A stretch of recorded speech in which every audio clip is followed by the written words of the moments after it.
America কি চুপচাপ প্রস্তুতি নিচ্ছিল, আর চীন কি মহাকাশ থেকে সেই প্রস্তুতি দেখে ফেলল? এমনই এক চাঞ্চল্যকর দাবি ঘুরছে আন্তর্জাতিক মহলে। বলা হচ্ছে, পারস্য উপসাগর ও আশপাশের অঞ্চলে যুক্তরাষ্ট্রের সামরিক তৎপরতার উপর কড়া নজরদারি চালাচ্ছে চীন। শুধু সমুদ্র পথে নয়, স্যাটেলাইটের মাধ্যমেও নাকি প্রতিটি নড়াচড়া পর্যবেক্ষণ করছে বেজিং। ঘটনার শুরু কোথায়? মার্কিন যুক্তরাষ্ট্র ইরানকে ঘিরে সামরিক শক্তি বাড়াচ্ছে এমন খবর আগেই সামনে এসেছে। দ্বিতীয় বিমানবাহী রণতরী পাঠানোর সিদ্ধান্ত নেওয়া হয়েছে। এর মানে যুক্তরাষ্ট্র চাইলে দীর্ঘমেয়াদী সামরিক অভিযান চালাতে পারবে। কিন্তু শুধু রণতরী পাঠানোতেই থেমে থাকেনি ওয়াশিংটন। স্যাটেলাইট ছবিতে দেখা গেছে, জর্ডানের মুয়াফাক সাউতি বিমান ঘাঁটিতে যুক্তরাষ্ট্র স্থাপন করেছে terminal high altitude area defence, সংক্ষেপে থাট। এটি একটি উন্নত ক্ষেপণাস্ত্র প্রতিরক্ষা ব্যবস্থা যা শত্রুপক্ষের ব্যালিস্টিক মিসাইল মাঝ আকাশে ধ্বংস করতে সক্ষম। কেন এই ঘাঁটি গুরুত্বপূর্ণ? কারণ জর্ডান থেকে ইরান খুব দূরে নয়। যদি কোনো সংঘাত শুরু হয়, তাহলে এই ঘাঁটি থেকে দ্রুত অভিযান চালানো সম্ভব। একই সঙ্গে ইরানের দিক থেকে আসা সম্ভাব্য মিসাইল হামলা ঠেকাতে থার্ড কার্যকর ভূমিকা রাখতে পারে। এখন প্রশ্ন হলো, চীন এখানে কি করছে? গুঞ্জন উঠেছে পারস্য উপসাগরে চীনা যুদ্ধ জাহাজ টহল দিচ্ছে। কিছু প্রতিবেদনে বলা হচ্ছে, চীনা নৌবাহিনী তাদের উন্নত সেন্সর ব্যবহার করে মার্কিন নড়াচড়া পর্যবেক্ষণ করছে। এমনকি সম্ভাব্য হামলার তথ্য ইরানকে জানানো হতে পারে।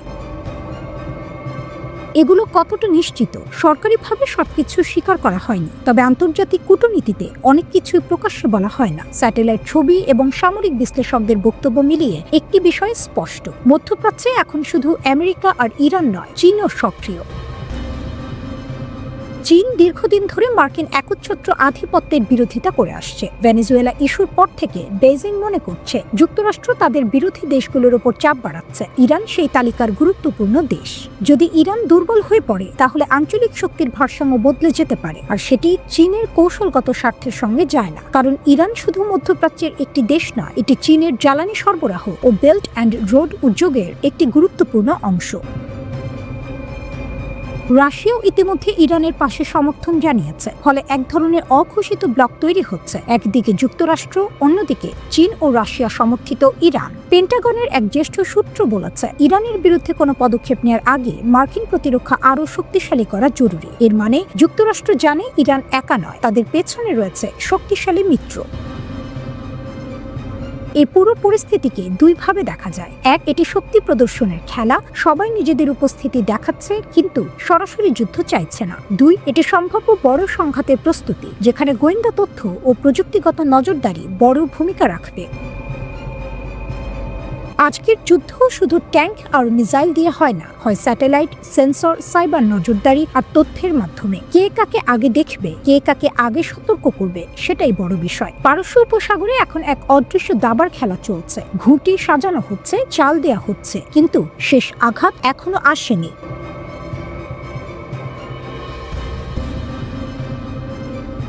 ইরান কি তার শেষ কার্ড খেলতে যাচ্ছে? গত 2 বছরে মধ্যপ্রাচ্যের রাজনীতিতে ইরান একের পর এক ধাক্কা খেয়েছে। লেবাননে হিজবুল্লাহর শক্তি কমেছে, সিরিয়ায় দীর্ঘদিনের মিত্র বাশার আল আসাদের পতন হয়েছে, আর ইসরায়েলের সঙ্গে সরাসরি 12 দিনের যুদ্ধে বিপ্লবী গার্ড কোরের শীর্ষ কমান্ডারদের হারিয়েছে তেহরান। এই পরিস্থিতিতে ইরান তার আঞ্চলিক প্রভাব ধরে রাখতে নতুন হিসাব কষছে। বিশ্লেষকদের মতে, তেহরান এখন ইরাককে কেন্দ্র করে তার প্রক্সি নেটওয়ার্ক সক্রিয় করার পথে হাঁটছে। সাম্প্রতিক সময়ে ইরাকের রাস্তায় স্বেচ্ছাসেবক নিয়োগের হিড়িক এবং প্রকাশ্য ক্ষেপণাস্ত্র মহড়া এই বার্তাই দিচ্ছে। প্রশ্ন হলো, কেন ইরাক? গত কয়েক বছরে ইরান সচেতনভাবে ইরাকি মিলিশিয়াদের বড় কোনো যুদ্ধে জড়ায়নি। কারণ ছিল কৌশলগত। ইরান চেয়েছিল সীমান্তের সবচেয়ে কাছের এবং সবচেয়ে বিশ্বস্ত এই শক্তিকে শেষ মুহূর্তের জন্য সংরক্ষণ করতে, যেন প্রয়োজনে এটি ঢাল হিসেবে ব্যবহার করা যায়। কিন্তু এখন পরিস্থিতি বদলাচ্ছে। ওয়াশিংটন ও তেহরানের মধ্যে সামরিক উত্তেজনা বেড়েছে। এই প্রেক্ষাপটে বদর অর্গানাইজেশন, কাতাইব হিজবুল্লাহ এবং হারাকাত আল নুজাবার মতো গোষ্ঠীগুলো প্রকাশ্যে যুদ্ধের ঘোষণা দিয়েছে। এমনকি আউলিয়া আল দাম নামে একটি গোষ্ঠী ভূগর্ভস্থ টানেলে বিশাল ক্ষেপণাস্ত্র ভাণ্ডারের ভিডিও প্রকাশ করেছে। এটি শুধু প্রচারণা নয়, এটি শক্তি প্রদর্শন। ইরাকি বিশ্লেষক আলা আল নাসুয়া মনে করেন, ইরান ইরাককে শুধু প্রতিবেশী হিসেবে দেখে না, বরং নিজেদের জাতীয় নিরাপত্তার অংশ হিসেবে বিবেচনা করে। ইরাকের ভৌগোলিক অবস্থান কৌশলগতভাবে অত্যন্ত গুরুত্বপূর্ণ। তার উপর দেশটির রাজনীতিতে তেহরানের প্রভাব রয়েছে। এই দুই বিষয় মিলিয়ে ইরান চাইলে পুরো অঞ্চলের সামরিক ভারসাম্য নেড়ে দিতে পারে। তেহরানের কৌশল পরিষ্কার। যদি ইরানের ভূখণ্ডে সরাসরি মার্কিন হামলা হয়, তাহলে ইরাকি মিলিশিয়াদের ব্যবহার করে উপসাগরীয় দেশগুলোতে থাকা মার্কিন ঘাঁটি ও ইসরায়েলি লক্ষ্যবস্তুতে আঘাত হানা হবে। মানে যুদ্ধকে সীমিত না রেখে পুরো অঞ্চলে ছড়িয়ে দেওয়া হবে। কিন্তু এই পরিকল্পনার বড় ঝুঁকি আছে। ইরাক নিজেই সরাসরি সংঘাতে জড়িয়ে পড়তে পারে। প্রধানমন্ত্রী মোহাম্মদ শিয়া আল সুদানি বারবার বলেছেন, তিনি ইরাককে আঞ্চলিক সংঘাত থেকে দূরে রাখতে চান, কিন্তু মিলিশিয়াদের সমান্তরাল কার্যক্রম বাগদাদের সার্বভৌমত্বকে প্রশ্নের মুখে ফেলছে। আন্তর্জাতিক নিরাপত্তা বিশ্লেষক আমের আল সাবাইলেহ বলছেন, ইরাকের তথাকথিত প্রতিরোধের অক্ষ কৌশল অনেকটাই ভেঙে পড়েছে। সিরিয়া ও লেবাননের ফ্রন্ট আগের মতো কার্যকর নয়। ইয়েমেনের হুথিরা দূরে, ফলে ইরাক এখন ইরানের হাতে থাকা সবচেয়ে কার্যকর এবং টেকসই কার্ড। এদিকে আরেকটি গুরুত্বপূর্ণ বার্তা এসেছে মস্কো থেকে। ইসলামী বিপ্লবের ৪৭তম বার্ষিকীতে ইরানের প্রেসিডেন্ট মাসুদ পেজেশকিয়ানকে শুভেচ্ছা জানিয়েছেন রাশিয়ার প্রেসিডেন্ট ভ্লাদিমির পুতিন। তিনি তেহরানের সার্বভৌমত্ব ও বৈধ স্বার্থ রক্ষায় মস্কোর সমর্থন পুনর্ব্যক্ত করেছেন। মস্কো বলেছে, বর্তমান সংকটময় আন্তর্জাতিক পরিস্থিতিতে তারা ইরানের নিরাপত্তা নিশ্চিত করার প্রচেষ্টাকে সমর্থন করে। পাশাপাশি কৌশলগত সহযোগিতা আরও জোরদার করার কথাও বলা হয়েছে। অর্থাৎ ইরান একা নয়, এমন বার্তাও দেওয়া হচ্ছে। সব মিলিয়ে চিত্রটা জটিল। একদিকে চাপ, অন্যদিকে জোট। একদিকে প্রক্সি শক্তি, অন্যদিকে সরাসরি যুদ্ধের আশঙ্কা। প্রশ্ন হলো, ইরান কি সত্যিই তার শেষ কার্ড খেলতে যাচ্ছে?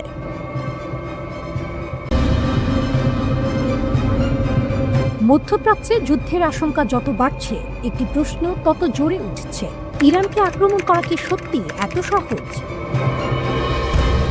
২০২৫ সালের জুনে ১২ দিনের যুদ্ধে ইসরায়েল ইরানের আকাশ সীমায় বড় ধরনের আধিপত্য দেখিয়েছিল। ইরানের আকাশ প্রতিরক্ষা ব্যবস্থাও ক্ষতিগ্রস্ত হয়। শীর্ষ সামরিক কমান্ডারদের গুপ্ত হত্যা করা হয়। লেবানন ও গাজায় ইরানপন্থী গোষ্ঠীগুলোকেও দুর্বল করা হয়। উপর থেকে দেখলে মনে হতে পারে ইরান দুর্বল হয়ে গেছে, কিন্তু বাস্তবতা এত সরল না। ওয়াশিংটনের অনেক থিঙ্ক ট্যাঙ্ক এখন সতর্ক করছে, ইরানকে আক্রমণ করলে ফলাফল ইরাক যুদ্ধের চেয়েও ভয়াবহ হতে পারে। ২০০৩ সালে ইরাক আক্রমণকে সহজ ভাবা হয়েছিল, কিন্তু সেই সিদ্ধান্তের পর জন্ম নেয় আইএসআইএস। শুরু হয় দীর্ঘ অস্থিরতা। ইরানের ক্ষেত্রেও যদি একই ধরনের হঠকারী পদক্ষেপ নেওয়া হয়, তাহলে ঢোকার রাস্তা থাকলেও বের হওয়ার পথ বন্ধ হয়ে যেতে পারে। ইরানের প্রথম বড় শক্তি ভূগোল। হরমুজ প্রণালী বিশ্ব অর্থনীতির এক গুরুত্বপূর্ণ ধমনী। বিশ্বের প্রায় ১/৫ তেল এই সরু জলপথ দিয়ে যায়। ইরান এই পথের একদম পাশে অবস্থান করছে। তারা চাইলে ডুবোমাইন, উপসাগরীয় ক্ষেপণাস্ত্র এবং দ্রুতগামী নৌকা দিয়ে এই পথ অচল করতে পারে। যদি হরমুজ বন্ধ হয়, তাহলে সৌদি আরব, সংযুক্ত আরব আমিরাত, কুয়েত সবাই বড় ধাক্কা খাবে। তেলের দাম আকাশ ছোঁয়া হবে। বিশ্বজুড়ে জ্বালানি সংকট তৈরি হবে। এই কারণেই অনেক আঞ্চলিক মিত্র সরাসরি যুদ্ধে জড়াতে ভয় পায়। দ্বিতীয় শক্তি ক্ষেপণাস্ত্র ও ড্রোন। ইরানের বিমান বাহিনী হয়তো আধুনিক না, কিন্তু তাদের ক্ষেপণাস্ত্র ভান্ডার বিশাল। ২০২৫ সালের যুদ্ধে তারা প্রায় ৫০০টি ক্ষেপণাস্ত্র ছুড়েছিল ইসরায়েলের দিকে। এর কিছু আধুনিক প্রতিরক্ষা ব্যবস্থা ভেদ করে লক্ষ্যবস্তুতে আঘাত করে। বিভিন্ন গবেষণা সংস্থার মতে, ইরানের কাছে হাজার হাজার ব্যালিস্টিক ও ক্রুজ মিসাইল রয়েছে। এগুলোর রেঞ্জ ২ থেকে ২৫০০ কিলোমিটার পর্যন্ত। মানে মধ্যপ্রাচ্যে থাকা প্রায় ১৮টি মার্কিন সামরিক ঘাঁটি এখন এই রেঞ্জের ভেতরে। যুদ্ধের পর ইরান উৎপাদন আরও বাড়িয়েছে। প্রতি মাসে কয়েকশো ব্যালিস্টিক মিসাইল তৈরির সক্ষমতা অর্জন করেছে বলে খবর। কঠিন জ্বালানি ব্যবহার করে উৎক্ষেপণের সময়ও কমিয়ে আনাচ্ছে কয়েক ঘন্টা থেকে কয়েক মিনিটে। খাইবার শিকান, ফাতা 1, ফাতা 2 এমন কিছু ক্ষেপণাস্ত্র উচ্চ গতিতে ও আঁকা বাঁকা পথে চলতে পারে বলে দাবি করা হয়। এগুলো রাডার ফাঁকি দিতে পারে। তৃতীয় শক্তি অপ্রচলিত নৌকৌশল। ইরানের নৌবাহিনী বড় বড় জাহাজের উপর নির্ভরশীল নয়, বরং ছোট দ্রুতগামী নৌযান ও মিনি সাবমেরিন ব্যবহার করে। ইসলামী বিপ্লবী গার্ড কোরের হাতে রয়েছে গাদের ক্লাস মিনি সাবমেরিন, যা অগভীর পানিতে কাজ করতে পারে। এছাড়া সমুদ্রে মাইন পেতে দেয়া বা ক্রুজ মিসাইল ছোড়ার সক্ষমতাও আছে। বড় মার্কিন বিমানবাহী রণতরী শক্তিশালী হলেও শত শত ছোট বোট ও ড্রোনের ঝাঁক তাদের জন্য চ্যালেঞ্জ হয়ে দাঁড়াতে পারে। চতুর্থ বিষয় অপ্রতিসম যুদ্ধ। ইরান সরাসরি মুখোমুখি যুদ্ধে যুক্তরাষ্ট্রকে হারাতে পারবে না এটা তারা জানে, কিন্তু তারা প্রতিপক্ষকে এমন ক্ষতি করতে পারে যা রাজনৈতিকভাবে অসহনীয় হয়ে উঠবে। কয়েক হাজার সেনা হতাহতের ঝুঁকি, তেল অবকাঠামো ধ্বংস, আঞ্চলিক অস্থিরতা, এসবের প্রভাব শুধু যুদ্ধক্ষেত্রে সীমাবদ্ধ থাকবে না। আরেকটি বাস্তবতা হলো ইরানের সামরিক অবকাঠামোর বড় অংশ ভূগর্ভস্থ বাংকারে, ফলে পুরো সক্ষমতা ধ্বংস করা কঠিন। মধ্যপ্রাচ্য আবারও উত্তপ্ত, আর এই উত্তেজনার কেন্দ্রে আছে দুই দেশ, ইসরায়েল ও ইরান। ইসরায়েলের প্রধানমন্ত্রী বেনিয়ামিন নেতানিয়াহু অনেকদিন ধরে ইরানকে তাদের সবচেয়ে বড় হুমকি হিসেবে দেখছেন। তার দৃষ্টিতে শুধু ইরান নয়, ইরানের সঙ্গে যুক্ত বিভিন্ন শিয়া মিলিশিয়া গোষ্ঠীও ইসরায়েলের নিরাপত্তার জন্য বড় চ্যালেঞ্জ। লেবাননের হিজবুল্লাহ, গাজায় হামাস, সিরিয়া ও ইরাকে ইরানপন্থী সশস্ত্র গোষ্ঠী, সব মিলিয়ে একটি জটিল নেটওয়ার্ক তৈরি হয়েছে, যা ইসরায়েলের জন্য মাথা ব্যথার কারণ। এই প্রেক্ষাপটে খবর এসেছে ইসরায়েল সম্ভাব্য সামরিক হামলার একটি পরিকল্পনা অনুমোদন করেছে। আন্তর্জাতিক ভাষায় একে বলা হয় কন্টিনজেন্সি প্ল্যান, অর্থাৎ পরিস্থিতি যদি হঠাৎ নিয়ন্ত্রণের বাইরে চলে যায় তাহলে যেন সঙ্গে সঙ্গে হামলা চালানো যায় সেরকম প্রস্তুতি। এটা এখনো যুদ্ধ ঘোষণা নয়, কিন্তু এটা পরিষ্কার বার্তা ইসরায়েল প্রস্তুত। পরিকল্পনা অনুযায়ী ইরানের সামরিক অবকাঠামো, ক্ষেপণাস্ত্র ঘাঁটি এবং পারমাণবিক স্থাপনাগুলো সম্ভাব্য লক্ষ্য হতে পারে। বিশ্লেষকদের মতে নাতানজ ও ফোর্দো পারমাণবিক কেন্দ্র, ব্যালিস্টিক ক্ষেপণাস্ত্র ঘাঁটি, আইআরজিসির কমান্ড সেন্টার এবং ড্রোন উৎপাদন কেন্দ্র এসব জায়গা টার্গেটের তালিকায় থাকতে পারে। কেন এসব জায়গা গুরুত্বপূর্ণ? কারণ ইসরায়েলের দাবি ইরানের পারমাণবিক ও ক্ষেপণাস্ত্র কর্মসূচি তাদের অস্তিত্বের জন্য হুমকি। যদিও ইরান বলে আসছে তাদের পারমাণবিক কর্মসূচি শান্তিপূর্ণ এবং ক্ষেপণাস্ত্র কর্মসূচি প্রতিরক্ষামূলক। এখন আসি সামরিক দিক থেকে। বিশ্লেষকদের মতে ইসরায়েল যদি হামলা চালায় তাহলে তারা ব্যবহার করতে পারে দূরপাল্লার F-15 ও F-35 যুদ্ধ বিমান, এছাড়া স্ট্যান্ড অফ মিসাইল যেগুলো দূর থেকে নিক্ষেপ করা যায়, ড্রোন অপারেশন এবং সাইবার হামলাও হতে পারে কৌশলের অংশ। লক্ষ্য থাকবে দ্রুত আঘাত করে গুরুত্বপূর্ণ স্থাপনাগুলো অচল করে দেয়া। কিন্তু বিষয়টা এত সহজ নয়। ইরানও প্রস্তুত। ইরান বহু বছর ধরে তাদের ক্ষেপণাস্ত্র ও ড্রোন সক্ষমতা বাড়িয়েছে। তারা সরাসরি ইসরায়েলে হামলা চালাতে না পারলেও প্রক্সি গোষ্ঠীগুলোর মাধ্যমে চাপ তৈরি করতে পারে। লেবানন, সিরিয়া বা গাজা যে কোনো দিক থেকে সংঘাত ছড়িয়ে পড়তে পারে। এই পুরো পরিস্থিতিতে যুক্তরাষ্ট্রের ভূমিকা গুরুত্বপূর্ণ। খবর অনুযায়ী যদি বড় ধরনের সংঘাত শুরু হয় তাহলে ওয়াশিংটন তেল আবিবের পাশে থাকবে। মধ্যপ্রাচ্যে ইতোমধ্যে মার্কিন বিমান ও নৌবহর মোতায়েন রয়েছে। গোয়েন্দা তথ্য ও সামরিক সহায়তা দিয়েও যুক্তরাষ্ট্র ইসরায়েলকে সমর্থন দিতে পারে। এখন বড় প্রশ্ন, এতে কি পূর্ণমাত্রার যুদ্ধ শুরু হবে? সম্ভাবনা উড়িয়ে দেওয়া যায় না, কারণ এখানে শুধু দুই দেশের বিষয় নয়, মধ্যপ্রাচ্যের একাধিক দেশ, বিভিন্ন মিলিশিয়া গোষ্ঠী আর বৈশ্বিক শক্তিগুলো জড়িত। একটি হামলা সহজেই বড় আকারের আঞ্চলিক সংঘাতে রূপ নিতে পারে। নেতানিয়াহু রাজনৈতিকভাবেও একটি বার্তা দিতে চাইছেন। তিনি ইরানের বিরুদ্ধে কঠোর অবস্থান নিতে সক্ষম। অন্যদিকে ইরানও বারবার বলছে তারা চাপের কাছে মাথা নত করবে না। ফলে পরিস্থিতি এখন খুব সূক্ষ্ম। সবাই প্রস্তুত, কিন্তু কেউই প্রথমে বড় ভুল করতে চায় না, কারণ একবার যুদ্ধ শুরু হলে তার প্রভাব শুধু ইসরায়েল বা ইরানে সীমাবদ্ধ থাকবে না, পুরো মধ্যপ্রাচ্য কেঁপে উঠতে পারে। ঠিক কি ঘটছে? যুক্তরাষ্ট্র আর ইরানের মধ্যে দুই দেশ কথা বলছে, আবার যুদ্ধের হুমকিও দিচ্ছে। কূটনীতি চলছে, কিন্তু সমুদ্রে দাঁড়িয়ে আছে যুদ্ধ জাহাজ। ইরানের সংসদ সদস্য মাহমুদ নাবান দাবি করেছেন ওমান আলোচনার আগে ডোনাল্ড ট্রাম্প নাকি একটি গোপন প্রস্তাব পাঠিয়েছিলেন। প্রস্তাবটা ছিল অবাক করার মতো। ট্রাম্প নাকি বলেছিলেন, আমাকে ইরানে এক দুটি জায়গায় আঘাত করতে দিন, আপনারা জবাব দেবেন, তারপর সব শেষ। অর্থাৎ একটি নিয়ন্ত্রিত সংঘর্ষ, হিসেব করে মারামারি, তারপর থামা। ইরানের দাবি তারা সরাসরি এই প্রস্তাব প্রত্যাখ্যান করেছে। নবান বলেছেন, আপনারা যদি সামান্য ভুল করেন আমরা 3 থেকে 4 হাজার হতাহতের জবাব দেব। এই বক্তব্য সত্য কিনা ওয়াশিংটন বা ট্রাম্প কেউই এখনো মন্তব্য করেননি, কিন্তু এই দাবি একটি জিনিস পরিষ্কার করে, দুই দেশের মধ্যে পর্দার আড়ালে কঠিন বার্তা আদান প্রদান চলছে। যুদ্ধ নিয়ে কথা হচ্ছে সংখ্যায়, হিসাব করে, ঠান্ডা মাথায়। এদিকে প্রকাশ্যে কি হচ্ছে? ওমানে যুক্তরাষ্ট্র ও ইরানের মধ্যে পারমাণবিক ইস্যুতে আলোচনা হয়েছে। ট্রাম্প আলোচনাকে খুব ভালো বলেছে। আগামী সপ্তাহে আরো বৈঠকের পরিকল্পনা আছে, কিন্তু ঠিক সেই সময়েই অন্য এক দৃশ্য। ট্রাম্পের প্রধান ইরান আলোচক স্টিভ উইটকফ এবং জ্যারেড কুশনার গিয়েছেন যুক্তরাষ্ট্রের বিমানবাহী রণতরী USS আব্রাহাম লিঙ্কনের ডেকে। আব্রাহাম লিঙ্কন কোনো সাধারণ জাহাজ নয়, এটি যুক্তরাষ্ট্রের অন্যতম শক্তিশালী বিমানবাহী রণতরী। এর উপস্থিতি আরব সাগরে মানে কূটনীতির পেছনে আছে সামরিক শক্তি। উইটকফ বলেছেন, শান্তি শক্তির মাধ্যমেই আসে, অর্থাৎ কথা চলবে কিন্তু প্রয়োজনে শক্তি ব্যবহারও হবে। ট্রাম্প আগেও সতর্ক করেছেন, ইরান চুক্তিতে না এলে শক্তি ব্যবহার একটি বিকল্প। অন্যদিকে ইরানও নরম নয়। পররাষ্ট্রমন্ত্রী আব্বাস আরাকচি বলেছেন, ইরানের ক্ষেপণাস্ত্র কর্মসূচি নিয়ে কোনো আলোচনা হবে না, এটা তাদের জন্য অআলোচনাযোগ্য। তবে তিনি বলেছেন, যুক্তরাষ্ট্র যদি আন্তরিক হয় এবং বৈধ উদ্বেগ বিবেচনায় নেয় তাহলে কূটনৈতিক পথ খোলা আছে।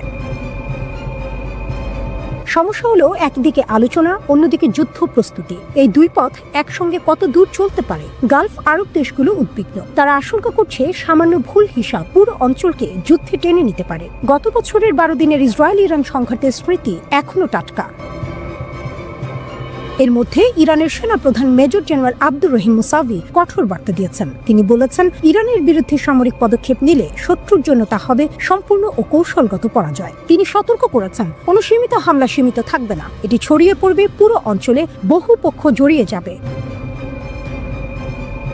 ইরান বলছে তাদের বিমান বাহিনী এখন সর্বোচ্চ প্রস্তুত অবস্থায়, যে কোনো হুমকির জবাব দ্রুত ও সমন্বিতভাবে দেওয়া হবে। আক্রমণকারী ও তাদের সমর্থকদের উপর ভারী ও অপূরণীয় ক্ষতি চাপিয়ে দেওয়া হবে।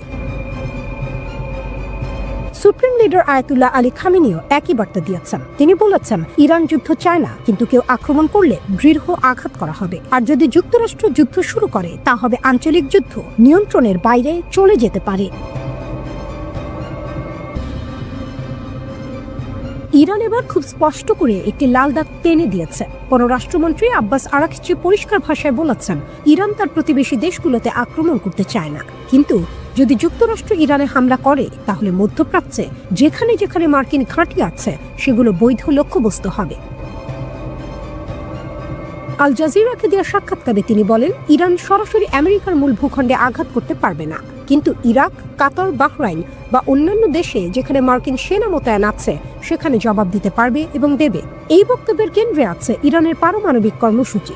আরাকচি স্পষ্ট করেছেন, ইরান তাদের সমৃদ্ধ ইউরেনিয়াম দেশের ভেতরেই রাখবে। কত শতাংশ সমৃদ্ধ করা হবে সেটা নির্ধারণ করবে তাদের জাতীয় প্রয়োজন অনুযায়ী। তার ভাষায়, ইউরেনিয়াম সমৃদ্ধকরণ ইরানের অধিকার এবং এটি নিয়ে কোনো আপোষ হবে না। জিরো এনরিচমেন্ট অর্থাৎ একেবারেই সমৃদ্ধকরণ বন্ধ, এই প্রস্তাব তিনি সরাসরি নাকচ করেছেন। তিনি বলেন, অতীতে পারমাণবিক স্থাপনায় বোমা হামলা হয়েছে, কিন্তু তাতে ইরানের প্রযুক্তিগত সক্ষমতা মুছে যায়নি। তবে তিনি এটাও বলেছেন, সমস্যার সমাধান যুদ্ধ নয়, আলোচনা, কিন্তু সেই আলোচনা হতে হবে সম্মানজনক ও বাস্তবসম্মত। চাপ, হুমকি বা জোর জবরদস্তি দিয়ে কোনো চুক্তি সম্ভব নয়। এখন পর্যন্ত ওয়াশিংটনের সঙ্গে যোগাযোগ হয়েছে পরোক্ষভাবে এবং শুধু পারমাণবিক ইস্যুতে সীমাবদ্ধ। তিনি বলেন, আলোচনার শুরু ভালো হলেও পারস্পরিক বিশ্বাস গড়ে তুলতে সময় লাগবে। একটি বিষয় তিনি একদম পরিষ্কার করে দিয়েছেন, ইরানের ক্ষেপণাস্ত্র কর্মসূচি নিয়ে কোনো আলোচনা হবে না, এখন না, ভবিষ্যতেও না। অন্যদিকে তিনি যুক্তরাষ্ট্রকে অভিযুক্ত করেছেন তারা ইসরায়েলকে মধ্যপ্রাচ্যে আধিপত্য বিস্তারে সহায়তা করছে। তার মতে, বর্তমান পরিস্থিতি আত্মরক্ষার জন্য নয়, বরং ইসরায়েলকে আঞ্চলিক শ্রেষ্ঠত্ব দেওয়ার জন্য তৈরি করা হয়েছে। এই বক্তব্য এমন এক সময় এসেছে যখন যুক্তরাষ্ট্র ইরানের ওপর চাপ বাড়াচ্ছে। প্রেসিডেন্ট ডোনাল্ড ট্রাম্প বলেছেন, চুক্তি করতে তাদের তাড়া নেই, কিন্তু চুক্তি না হলে খুব কঠিন পরিণতি হবে। তিনি একটি নির্বাহী আদেশে সই করেছেন, যার মাধ্যমে ইরানি পণ্য আমদানি করা দেশগুলোর ওপর শুল্ক আরোপ করা হবে। যুক্তরাষ্ট্রের অর্থ মন্ত্রণালয়ও নতুন নিষেধাজ্ঞা ঘোষণা করেছে ব্যক্তি, কোম্পানি ও জাহাজের ওপর। মাস্কাটে সাম্প্রতিক আলোচনায় দুই পক্ষই তাদের আগের অবস্থান থেকে সরেনি। ইরান আবারও বলেছে তারা সমৃদ্ধকরণ বন্ধ করবে না। এর মধ্যেই মার্কিন পররাষ্ট্র দপ্তর তাদের নাগরিকদের ইরান ছাড়ার পরামর্শ দিয়েছে। কূটনীতি চলছে, কিন্তু ঝুঁকি এখন অনেক বেশি। মধ্যপ্রাচ্যে ইরানের আশেপাশে নৌ ও বিমান বহর সহ বড় ধরনের সামরিক সমাবেশ গড়ে তোলাচ্ছে যুক্তরাষ্ট্র। ট্রাম্প দাবি করেছেন, ইরানকে ইউরেনিয়াম সমৃদ্ধকরণ থেকে সরে আসতে হবে। এর পাশাপাশি ব্যালিস্টিক ক্ষেপণাস্ত্র উৎপাদন ও আশেপাশের অঞ্চলের সশস্ত্র গোষ্ঠীগুলোকে সমর্থন দেওয়া বন্ধ করতে হবে, অন্যথায় ফের ইরানের হামলা চালানো হবে বলে হুমকি দিয়েছেন তিনি। ইউরেনিয়াম সমৃদ্ধকরণের মাধ্যমে ইরান পারমাণবিক বোমা তৈরির প্রচেষ্টা চালাচ্ছে বলে সন্দেহ যুক্তরাষ্ট্র ও ইসরায়েল সহ পশ্চিমা শক্তিগুলোর। ইরান দীর্ঘদিন ধরে বলে আসছে তাদের পারমাণবিক প্রকল্পগুলো শান্তিপূর্ণ উদ্দেশ্যে নিবেদিত, পারমাণবিক জ্বালানি দিয়ে বোমা বানানোর কোনো ইচ্ছা তাদের নেই। রয়টার্স লিখেছে, ইরানের পারমাণবিক প্রকল্প ঘিরে পশ্চিমের সঙ্গে দীর্ঘদিনের বিরোধ নিয়ে উভয় পক্ষই কূটনীতি পুনরুজ্জীবনের ইঙ্গিত দেওয়া সত্ত্বেও আরাকচি সুনির্দিষ্ট বিষয়ের বাইরে আলোচনা আরও বিস্তৃত করার বিষয়টি উপেক্ষা করেছেন।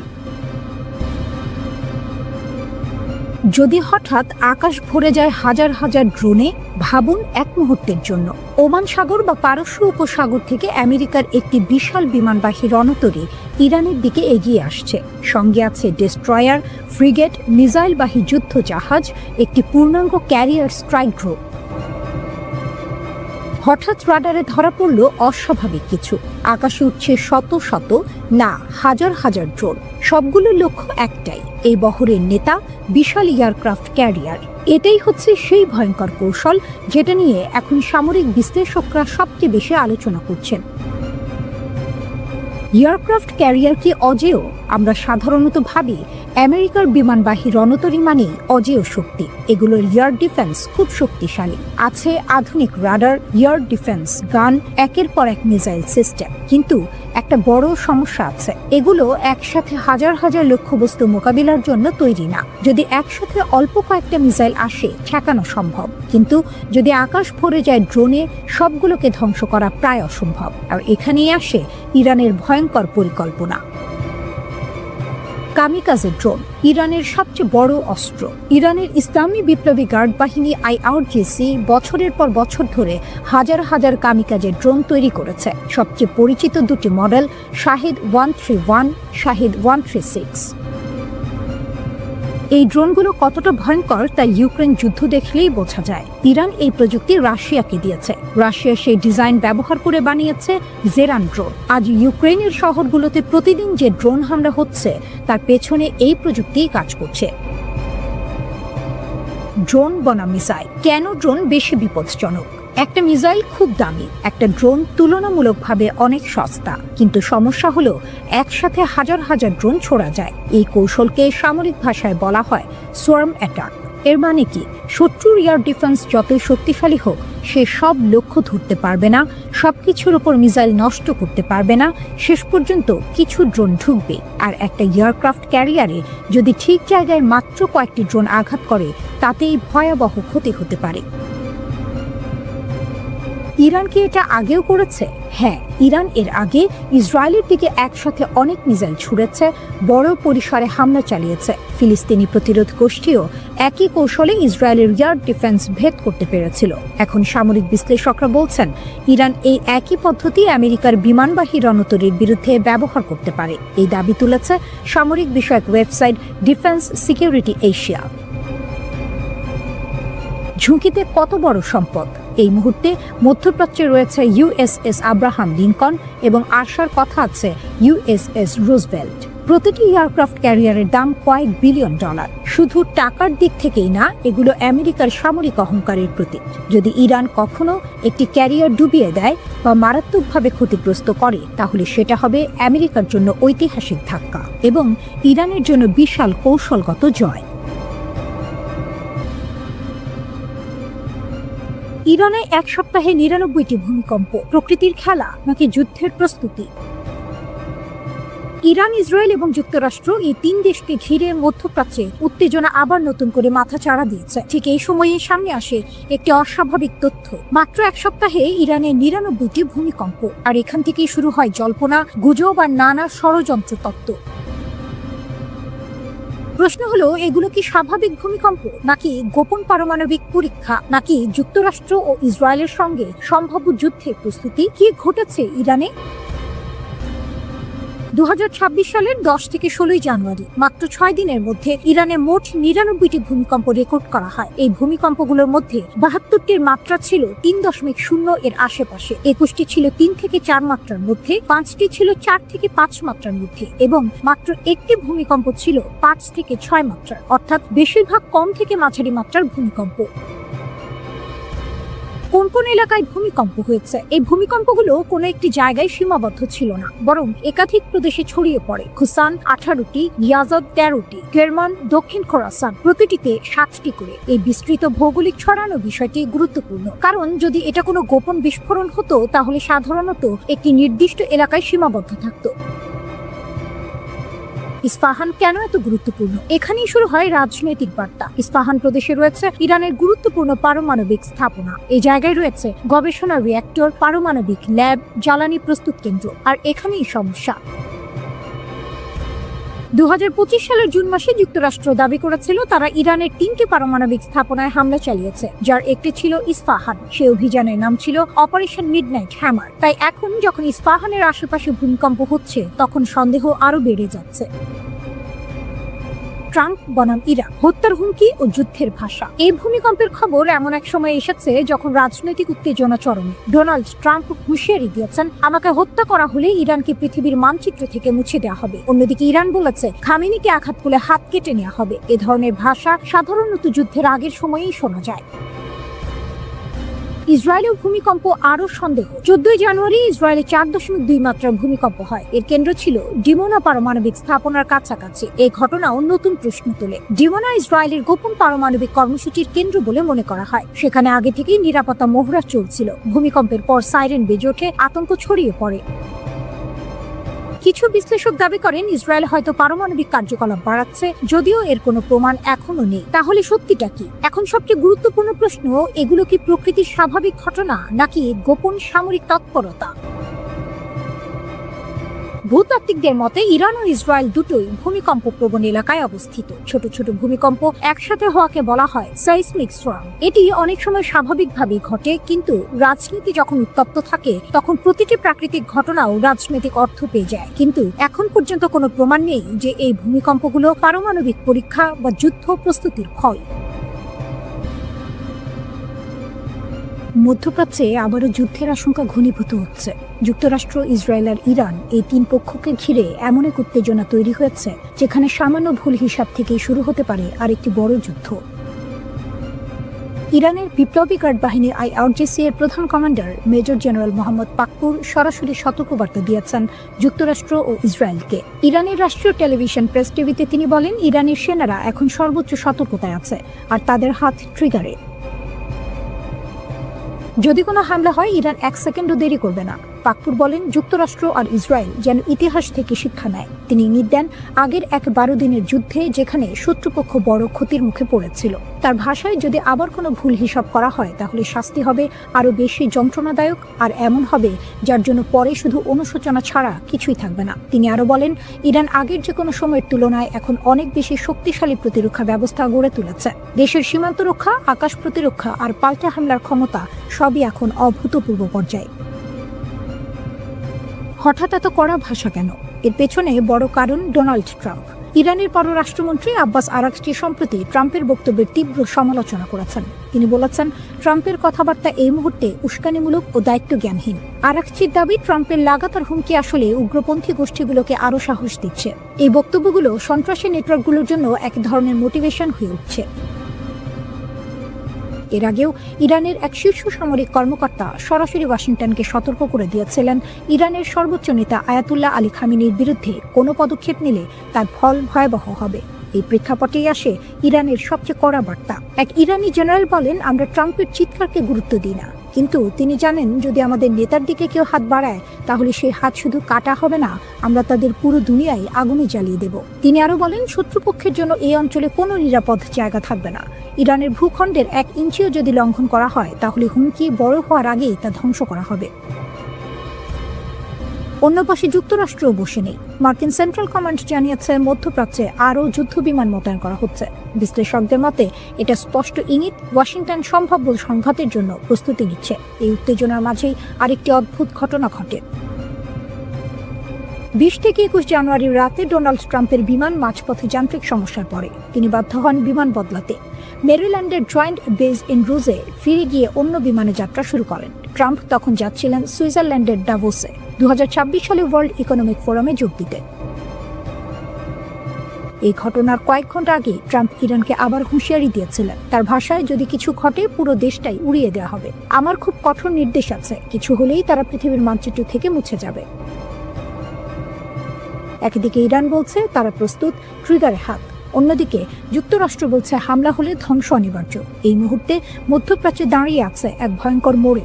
এটা হয় শক্তি দেখিয়ে যুদ্ধ ঠেকানোর খেলা, না হয় এমন এক সংঘাতের শুরু যার প্রভাব পুরো বিশ্বে ছড়িয়ে পড়তে পারে। ইরান ও যুক্তরাষ্ট্রের মধ্যে উত্তেজনা আবারও বিপজ্জনক পর্যায়ে পৌঁছেছে। দুপক্ষের বক্তব্যে এখন আর কূটনৈতিক ভাষা নেই, আছে সরাসরি হুমকি, পাল্টা হুমকি এবং শক্তি প্রদর্শন। প্রশ্ন হচ্ছে, এই উত্তেজনা কি আবার যুদ্ধের দিকে গড়াচ্ছে? ইরানের সশস্ত্র বাহিনীর মুখপাত্র জেনারেল আবুল ফাজল শাখারি সরাসরি বলেছেন, ট্রাম্পের হুমকিকে আমরা খুব একটা গুরুত্ব দিই না, কিন্তু যদি আমাদের সর্বোচ্চ নেতার দিকে কোনো আক্রমণাত্মক হাত বাড়ানো হয় তাহলে সেই হাত কেটে ফেলা হবে। শুধু তাই নয়, তিনি আরও বলেন, আমরা তাদের শান্তি ও নিরাপত্তা কেড়ে নেব, তাদের পৃথিবী আগুনে পুড়বে। এই বক্তব্য এসেছে এমন এক সময়ে যখন ডোনাল্ড ট্রাম্প প্রকাশ্যে বলেছেন ইরানের নেতৃত্ব পরিবর্তনের প্রয়োজন আছে। অর্থাৎ শুধু নীতি পরিবর্তন নয়, শাসন ব্যবস্থাই বদলাতে হবে, এমন ইঙ্গিত দিয়েছেন তিনি। ইরান এই মন্তব্যকে সরাসরি শাসক গোষ্ঠীর ওপর আঘাত হিসেবে দেখছেন। ট্রাম্প দাবি করেছেন ইরানে ৮০০-এর বেশি মানুষকে ফাঁসি দেওয়ার পরিকল্পনা ছিল। যুক্তরাষ্ট্র কড়া বার্তা দেওয়ার পর তেহরান সেই পরিকল্পনা থেকে সরে আসে। ট্রাম্প বলেন, আমরা জানিয়ে দিয়েছিলাম এটা হলে খুব খারাপ দিন আসবে। এরপর তারা কাউকে ফাঁসি দেয়নি। তবে তিনি এটাও বলেছেন, ভবিষ্যতে কি হবে সেটা বলা যায় না। অর্থাৎ সামরিক বিকল্প এখনও পুরোপুরি বন্ধ নয়। এই উত্তেজনার মূল কারণ শুরু হয় গত বছরের ২৮ ডিসেম্বর। ইরানে অর্থনৈতিক সংকট, মুদ্রার ব্যাপক পতন ও বেকারত্বের কারণে দেশ জুড়ে বিক্ষোভ শুরু হয়। সরকার কঠোর হাতে তা দমন করে। যুক্তরাষ্ট্রভিত্তিক মানবাধিকার সংস্থাগুলোর দাবি, এই দমনে অন্তত ৪৫১০ জন নিহত হয়েছে। ইরানের সর্বোচ্চ নেতা আয়াতুল্লাহ আলী খামেনি এসব মৃত্যুর জন্য সরাসরি যুক্তরাষ্ট্রকে দায়ী করেছেন। তিনি ট্রাম্পকে অপরাধী আখ্যা দিয়ে বলেছেন, যুক্তরাষ্ট্রই এই অস্থিরতা উস্কে দিয়েছে। এই পরিস্থিতিতে আরেকটি গুরুতর আশঙ্কার কথা বলেছেন আন্তর্জাতিক বিশ্লেষকরা। সাবেক পারমাণবিক অস্ত্র পরিদর্শক ডেভিড অলব্রাইট বলেছেন, ইরানের ভেতরে যদি দীর্ঘদিন বিশৃঙ্খলা চলতে থাকে তাহলে দেশটি তার পারমাণবিক স্থাপনাগুলো সুরক্ষিত রাখতে ব্যর্থ হতে পারে। ইন্টারনেট বন্ধ, প্রশাসনিক অচলাবস্থা, সব মিলিয়ে পারমাণবিক নিরাপত্তা ঝুঁকির মুখে পড়তে পারে। এর মধ্যে ইসরায়েল নতুন করে হুঁশিয়ারি দিয়েছে। গত বছর ইরান ও ইসরায়েলের মধ্যে ১২ দিনের যুদ্ধ হয়েছিল। সেই অভিজ্ঞতা সামনে রেখে ইসরায়েল বলছে, ইরান যদি আবার ভুল হিসাব করে হামলা চালায় তাহলে এমন শক্তি দিয়ে জবাব দেওয়া হবে যা ইরান আগে কখনো দেখেনি। ইরানও কেবল সামরিক ভাষায় সীমাবদ্ধ নেই, তারা এবার আইনি পথে হাঁটছে। তেহরান ঘোষণা দিয়েছে, যুক্তরাষ্ট্র ও ইসরায়েলের বিরুদ্ধে আন্তর্জাতিক আদালতে মামলা করার প্রস্তুতি চলছে। দেশ জুড়ে বিশেষ তদন্ত দল গঠন করা হয়েছে। যুদ্ধকালীন ক্ষয়ক্ষতি, নিহতদের তথ্য, সাক্ষ্য সব সংগ্রহ করা হচ্ছে। একই সঙ্গে দেশের ভেতরে নিয়ন্ত্রণ আরও কড়া করা হয়েছে। ইরান সরকার প্রায় ৪০,০০০ স্টারলিংক স্যাটেলাইট ইন্টারনেট সংযোগ বন্ধ করে দিয়েছে। তাদের দাবি, এই নেটওয়ার্ক ব্যবহার করে যুক্তরাষ্ট্র ও ইসরায়েল বিক্ষোভ উস্কে দিচ্ছে। ইরান বলছে, এই লড়াই শুধু ইরানের নয়, পুরো মধ্যপ্রাচ্যের। ইরান, ইরাক, হিজবুল্লাহ, ফিলিস্তিনি গোষ্ঠী ও ইয়েমেনের আনসারুল্লাহ সবাই একসঙ্গে যুক্তরাষ্ট্র ও ইসরায়েলের বিরুদ্ধে দাঁড়াবে। ইরানের বিমান প্রতিরক্ষা ব্যবস্থা সত্যিই কি যুক্তরাষ্ট্র ও ইসরায়েলের ভয়ঙ্কর আক্রমণ ঠেকাতে পারবে? এই লড়াইটা শুধু মিসাইল বনাম মিসাইলের নয়, এটা রাডার, স্টেলথ প্রযুক্তি আর কয়েক সেকেন্ডের সিদ্ধান্তের যুদ্ধ। এক মুহূর্ত দেরি মানেই ধ্বংস। ইরানের জন্য সবচেয়ে বড় হুমকি হচ্ছে যুক্তরাষ্ট্র ও ইসরায়েলের ব্যবহার করা F-35 লাইটনিং 2 যুদ্ধ বিমান। এগুলো পঞ্চম প্রজন্মের স্টেলথ ফাইটার জেট। সাধারণ ভাষায় বললে, এই বিমানগুলো এমনভাবে তৈরি যে রাডার সহজে ধরতেই পারে না। শত্রু দেশের আকাশসীমার ভেতরে অনেক দূর ঢুকে পড়ার পরেও অনেক সময় এগুলোর অস্তিত্ব ধরা পড়ে না। ২০২৪ সালের অক্টোবরে ইসরায়েল যখন ইরানের গুরুত্বপূর্ণ সামরিক স্থাপনায় হামলা চালায়, তখন আন্তর্জাতিক বিভিন্ন রিপোর্টে বলা হয়, ইসরায়েলি যুদ্ধবিমানগুলো ইরানের আকাশ প্রতিরক্ষা এড়িয়ে সরাসরি লক্ষ্যবস্তুতে আঘাত হানে। এখানেই ইরানের সবচেয়ে বড় চ্যালেঞ্জ, এই অদৃশ্য শত্রুকে কিভাবে সময় মতো শনাক্ত করা যাবে। দীর্ঘদিন ধরে ইরানের আকাশ প্রতিরক্ষার মূল ভরসা ছিল রাশিয়ার দেয়া S-300 PMU-2 সিস্টেম। এটি অনেক দূর থেকে শত্রু বিমান বা মিসাইল শনাক্ত করতে পারে। কিন্তু ২০২৪ সালের শেষ দিকে ইসরায়েলের নির্ভুল হামলায় এই S-300 সিস্টেমের শেষ সক্রিয় ব্যাটারিগুলো ধ্বংস হয়ে যায় বলে দাবি করা হয়। এর ফলে ইরানের আকাশ প্রতিরক্ষায় বড় ধরনের ফাঁক তৈরি হয়। এই ঘটনাই দেখিয়ে দেয় পুরনো রুশ প্রযুক্তি আধুনিক পশ্চিমা ইলেকট্রনিক যুদ্ধ আর স্মার্ট মিসাইলের সামনে কতটা দুর্বল। এরপর ইরান সামনে আনে তাদের নিজস্ব তৈরি ব্যবস্থা বাভার 373। ইরানের দাবি, এই সিস্টেম রাশিয়ার S-400 কিংবা আমেরিকার প্যাট্রিয়ট সিস্টেমের সমতুল্য। এতে ব্যবহার করা হয় সাইয়াদ 4B মিসাইল, যার পাল্লা নাকি 300 কিলোমিটারের বেশি এবং এটি অনেক উঁচুতে থাকা লক্ষ্যবস্তু ধ্বংস করতে পারে। ইরানি কর্মকর্তারা আরও দাবি করেন বাভার 373 স্টেলথ বিমানও শনাক্ত করতে পারে। তবে বাস্তব যুদ্ধে, বিশেষ করে পূর্ণমাত্রার সংঘর্ষে এই দাবি এখনও পরীক্ষিত নয়। তবুও বর্তমানে এই সিস্টেমই ইরানের আকাশ রক্ষার মূল ভরসা। লং রেঞ্জ সিস্টেমের পাশাপাশি আছে মাঝারি পাল্লার 15তম খোরদাত প্রতিরক্ষা ব্যবস্থা। এটি একসাথে একাধিক লক্ষ্যবস্তুতে আঘাত হানতে পারে। এর রাডার প্রায় 150 কিলোমিটার দূর থেকে যুদ্ধবিমান ও ক্রুজ মিসাইল শনাক্ত করতে সক্ষম। সবচেয়ে বড় সুবিধা হলো এটি খুব দ্রুত অবস্থান বদলাতে পারে, ফলে শত্রুর জন্য এটিকে টার্গেট করা কঠিন হয়ে যায়। কিন্তু সমস্যা এখানেই শেষ নয়। আজকের যুদ্ধে শুধু ওপর দিয়ে আসা বিমান নয়, নিচু দিয়ে উড়ে আসা ক্রুজ মিসাইলও ভয়ঙ্কর হুমকি। এগুলো রাডার এড়িয়ে পাহাড়, ভবনের আড়াল ধরে এগোয়। এসব ঠেকাতে ইরান ব্যবহার করছে টর M1 এবং আজারাক নামের স্বল্প পাল্লার প্রতিরক্ষা ব্যবস্থা। কিন্তু যদি একসাথে অনেক মিসাইল ছোড়া হয়, তাহলে এই সিস্টেমগুলো চাপ সামলাতে ব্যর্থ হতে পারে। আরেকটি বড় দিক হলো আধুনিক যুদ্ধ শুধু অস্ত্রের নয়, চোখ অন্ধ করার যুদ্ধ। যুক্তরাষ্ট্র ও ইসরায়েলের রয়েছে অত্যাধুনিক ইলেকট্রনিক ওয়ারফেয়ার প্রযুক্তি, যা রাডার জ্যাম বা বিভ্রান্ত করতে পারে। ইরান এর জন্য অ্যান্টি জ্যামিং প্রযুক্তিতে বিনিয়োগ করেছে। ইরানের পাশে রাশিয়া শক্ত ঢাল নাকি নীরব চাল? সামনে কি করবে যুক্তরাষ্ট্র ও ইসরায়েল?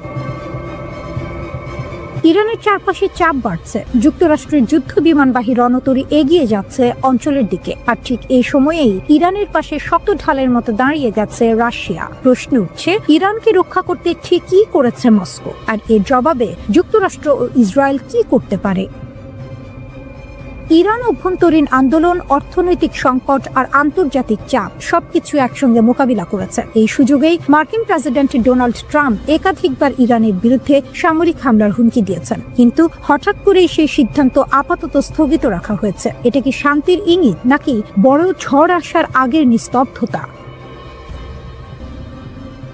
এই প্রশ্ন আরো জোরালো হয় যখন যুক্তরাষ্ট্র হঠাৎ করে কাতারে অবস্থিত তাদের সবচেয়ে গুরুত্বপূর্ণ সামরিক ঘাঁটি আল উদেইদ থেকে কিছু উচ্চ পর্যায়ের কর্মকর্তাকে সরিয়ে নেয়। এই সিদ্ধান্তের পরই ইরানে উত্তেজনা ছড়িয়ে পড়ে, কারণ দীর্ঘদিন ধরে ট্রাম্প প্রশাসন ইরানের বিরুদ্ধে সরাসরি সামরিক হামলার কথা বলে আসছিল।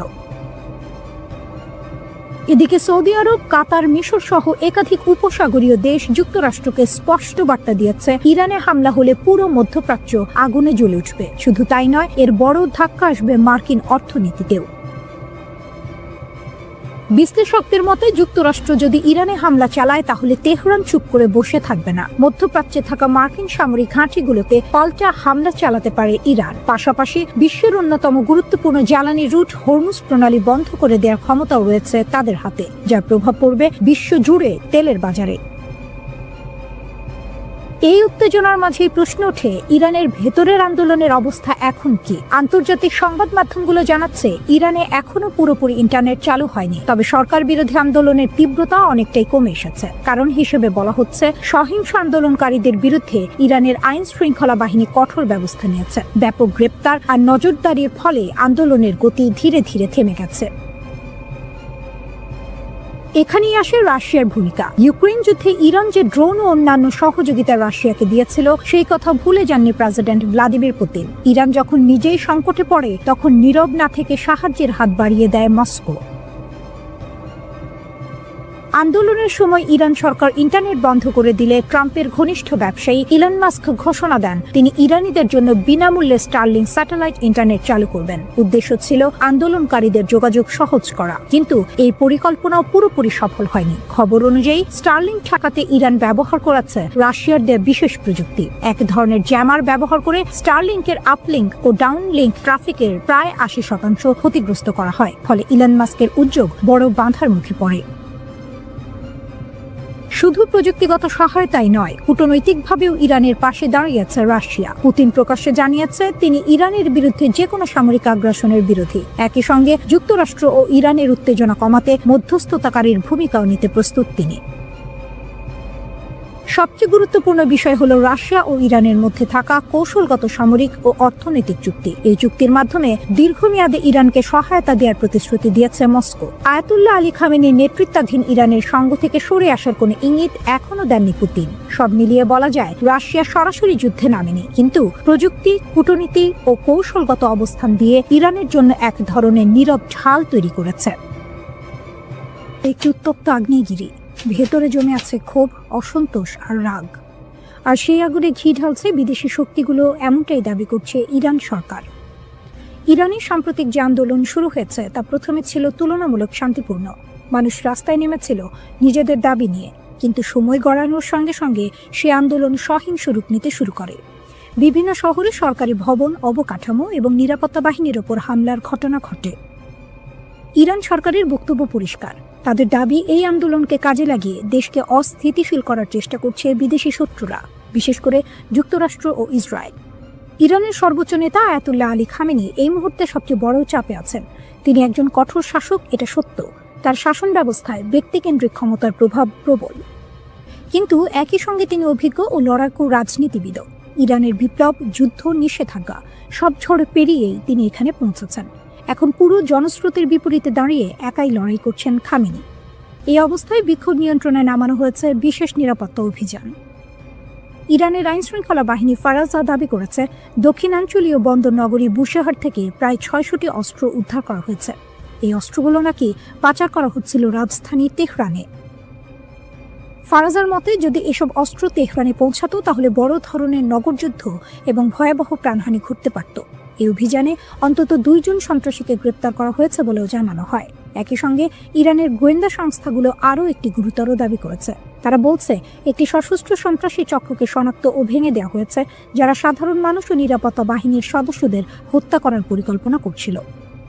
আধা সরকারি সংবাদ সংস্থা তাসনিম জানিয়েছে এই চক্রটি নাকি ইসরায়েলের গোয়েন্দা সংস্থা মোসাদ দ্বারা প্রশিক্ষিত ছিল। তাদের নগরযুদ্ধের বিশেষ প্রশিক্ষণ দেওয়া হয়েছিল। ইরানি গণমাধ্যমের দাবি অনুযায়ী এই সন্ত্রাসীরা সাম্প্রতিক বিক্ষোভকে ঢাল হিসেবে ব্যবহার করে রাজধানীর বিভিন্ন এলাকায় সশস্ত্র হামলা চালায়। তাদের হাতে ছিল AK-47 রাইফেল, শর্টগান এবং অন্যান্য আগ্নেয়াস্ত্র। নিরাপত্তা বাহিনীর প্রকাশিত ছবিতে দেখা যায় সন্ত্রাসীরা একে অপরের সঙ্গে যোগাযোগের জন্য স্যাটেলাইট ফোন ব্যবহার করছিল। ইরানের দাবি, এই অস্ত্র ও প্রযুক্তির মাধ্যমেই তারা সমন্বিত হামলা চালিয়ে পরিস্থিতি আরও ভয়াবহ করার চেষ্টা করেছিল। আরও গুরুতর অভিযোগ হলো এই চক্র নাকি সামরিক ও পুলিশ সদর দপ্তরে হামলা চালিয়ে সেখান থেকে অস্ত্র লুট করে এবং সেগুলো অন্য দাঙ্গাকারীদের মধ্যে বিতরণ করেছিল। উদ্দেশ্য ছিল একটাই, শহরের ভেতরে সহিংসতা নিয়ন্ত্রণের বাইরে নিয়ে যাওয়া। ইরান সরকার বরাবরই বলে আসছে এই অস্থিরতার পেছনে বিদেশি শক্তির হাত রয়েছে। তারা যুক্তরাষ্ট্র ও ইসরায়েলকে সরাসরি দায়ী করছে। এমনকি সাবেক মার্কিন পররাষ্ট্রমন্ত্রী মাইক পম্পেওর একটি সামাজিক যোগাযোগ মাধ্যমের পোস্টের কথাও তুলে ধরা হয়েছে, যেখানে ইরানের রাস্তায় বিক্ষোভকারীদের পাশে মোসাদ এজেন্টদের উপস্থিতির ইঙ্গিত দেওয়া হয়েছিল বলে দাবি করছে ইরানি পক্ষ। এছাড়াও ফার্সি ভাষায় প্রকাশিত কিছু অনলাইন বার্তায় বিক্ষোভকারীদের রাস্তায় নামার আহ্বান জানানো হয়েছিল, যেগুলো মোসাদের সঙ্গে যুক্ত বলে দাবি ইরানের। ইরানের বিপ্লবী গার্ডের জেনারেল মোহসিন রেজাই এক ভয়ঙ্কর হুমকি দিয়েছেন।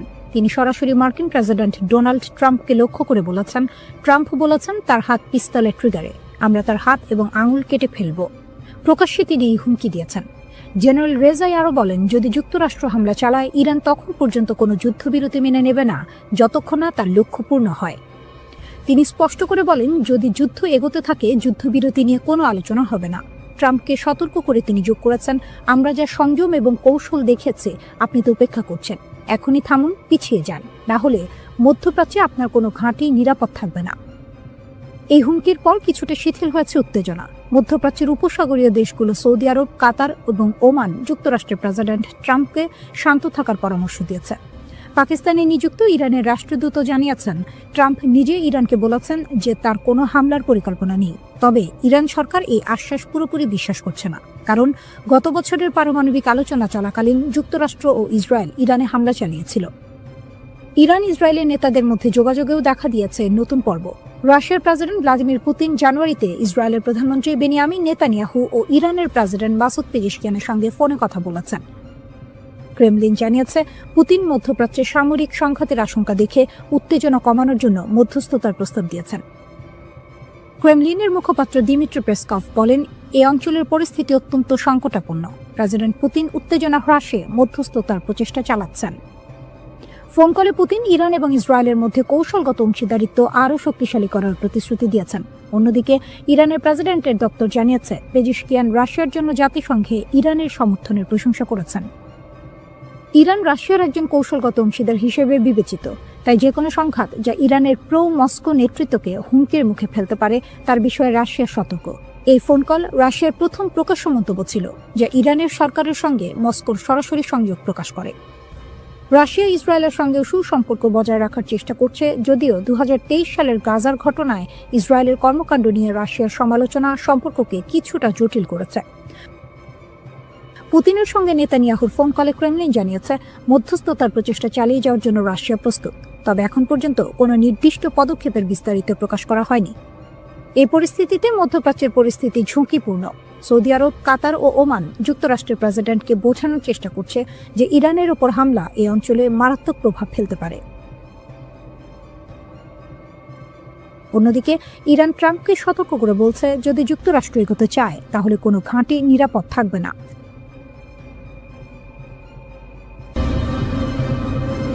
মধ্যপ্রাচ্য যেন বারুদের স্তূপ, একটু হাওয়া লাগলেই বিস্ফোরণ। ঠিক সেই মুহূর্তে এক আঞ্চলিক শক্তি স্পষ্ট করে লাইন টেনে দিল। সেই দেশটি হল তুরস্ক।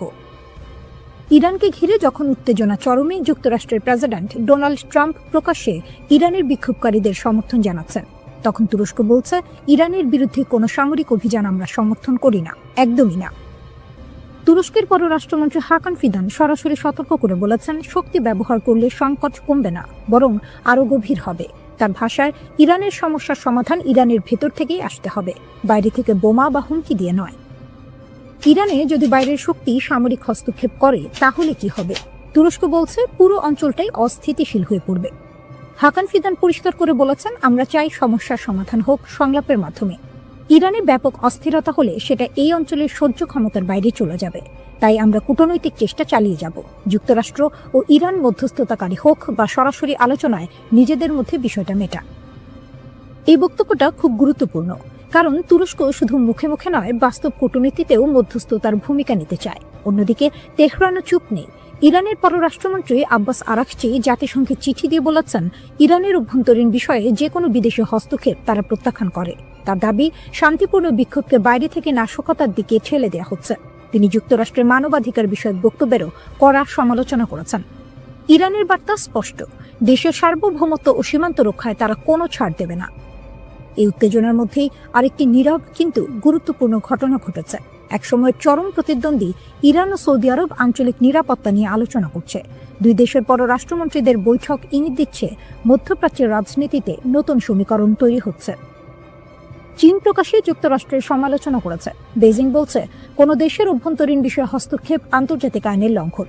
তাদের মতে, জাতিসংঘ সনদের ভিত্তিতে গড়া আন্তর্জাতিক আইনই বৈশ্বিক ব্যবস্থার মূল স্তম্ভ। শক্তিধর দেশগুলো যদি এই আইন মানতে ব্যর্থ হয়, তাহলে পৃথিবী আবার জঙ্গলের আইনে ফিরে যাবে। রাশিয়াও একই সুরে কথা বলছে। রুশ পররাষ্ট্রমন্ত্রী সের্গেই ল্যাভরভ বলেছেন, যুক্তরাষ্ট্র নিজেরাই যে আন্তর্জাতিক ব্যবস্থা গড়েছিল, এখন তারাই সেটাকে ভেঙে ফেলছে। তিনি স্পষ্ট করে জানিয়েছেন, ইরান ও রাশিয়ার সম্পর্ক কোনো তৃতীয় পক্ষ ভাঙতে পারবে না। বুশেহর পারমাণবিক বিদ্যুৎ কেন্দ্র থেকে শুরু করে উত্তর দক্ষিণ করিডোর, এই সহযোগিতা দীর্ঘমেয়াদী। এই মুহূর্তে তুরস্ক, চীন, রাশিয়া তিন দেশই বলছে, যুদ্ধ নয়, সংলাপই শেষ রাস্তা। কিন্তু ইতিহাস বলে, উত্তেজনার সময় সবচেয়ে কঠিন কাজটাই হলো শান্ত থাকা।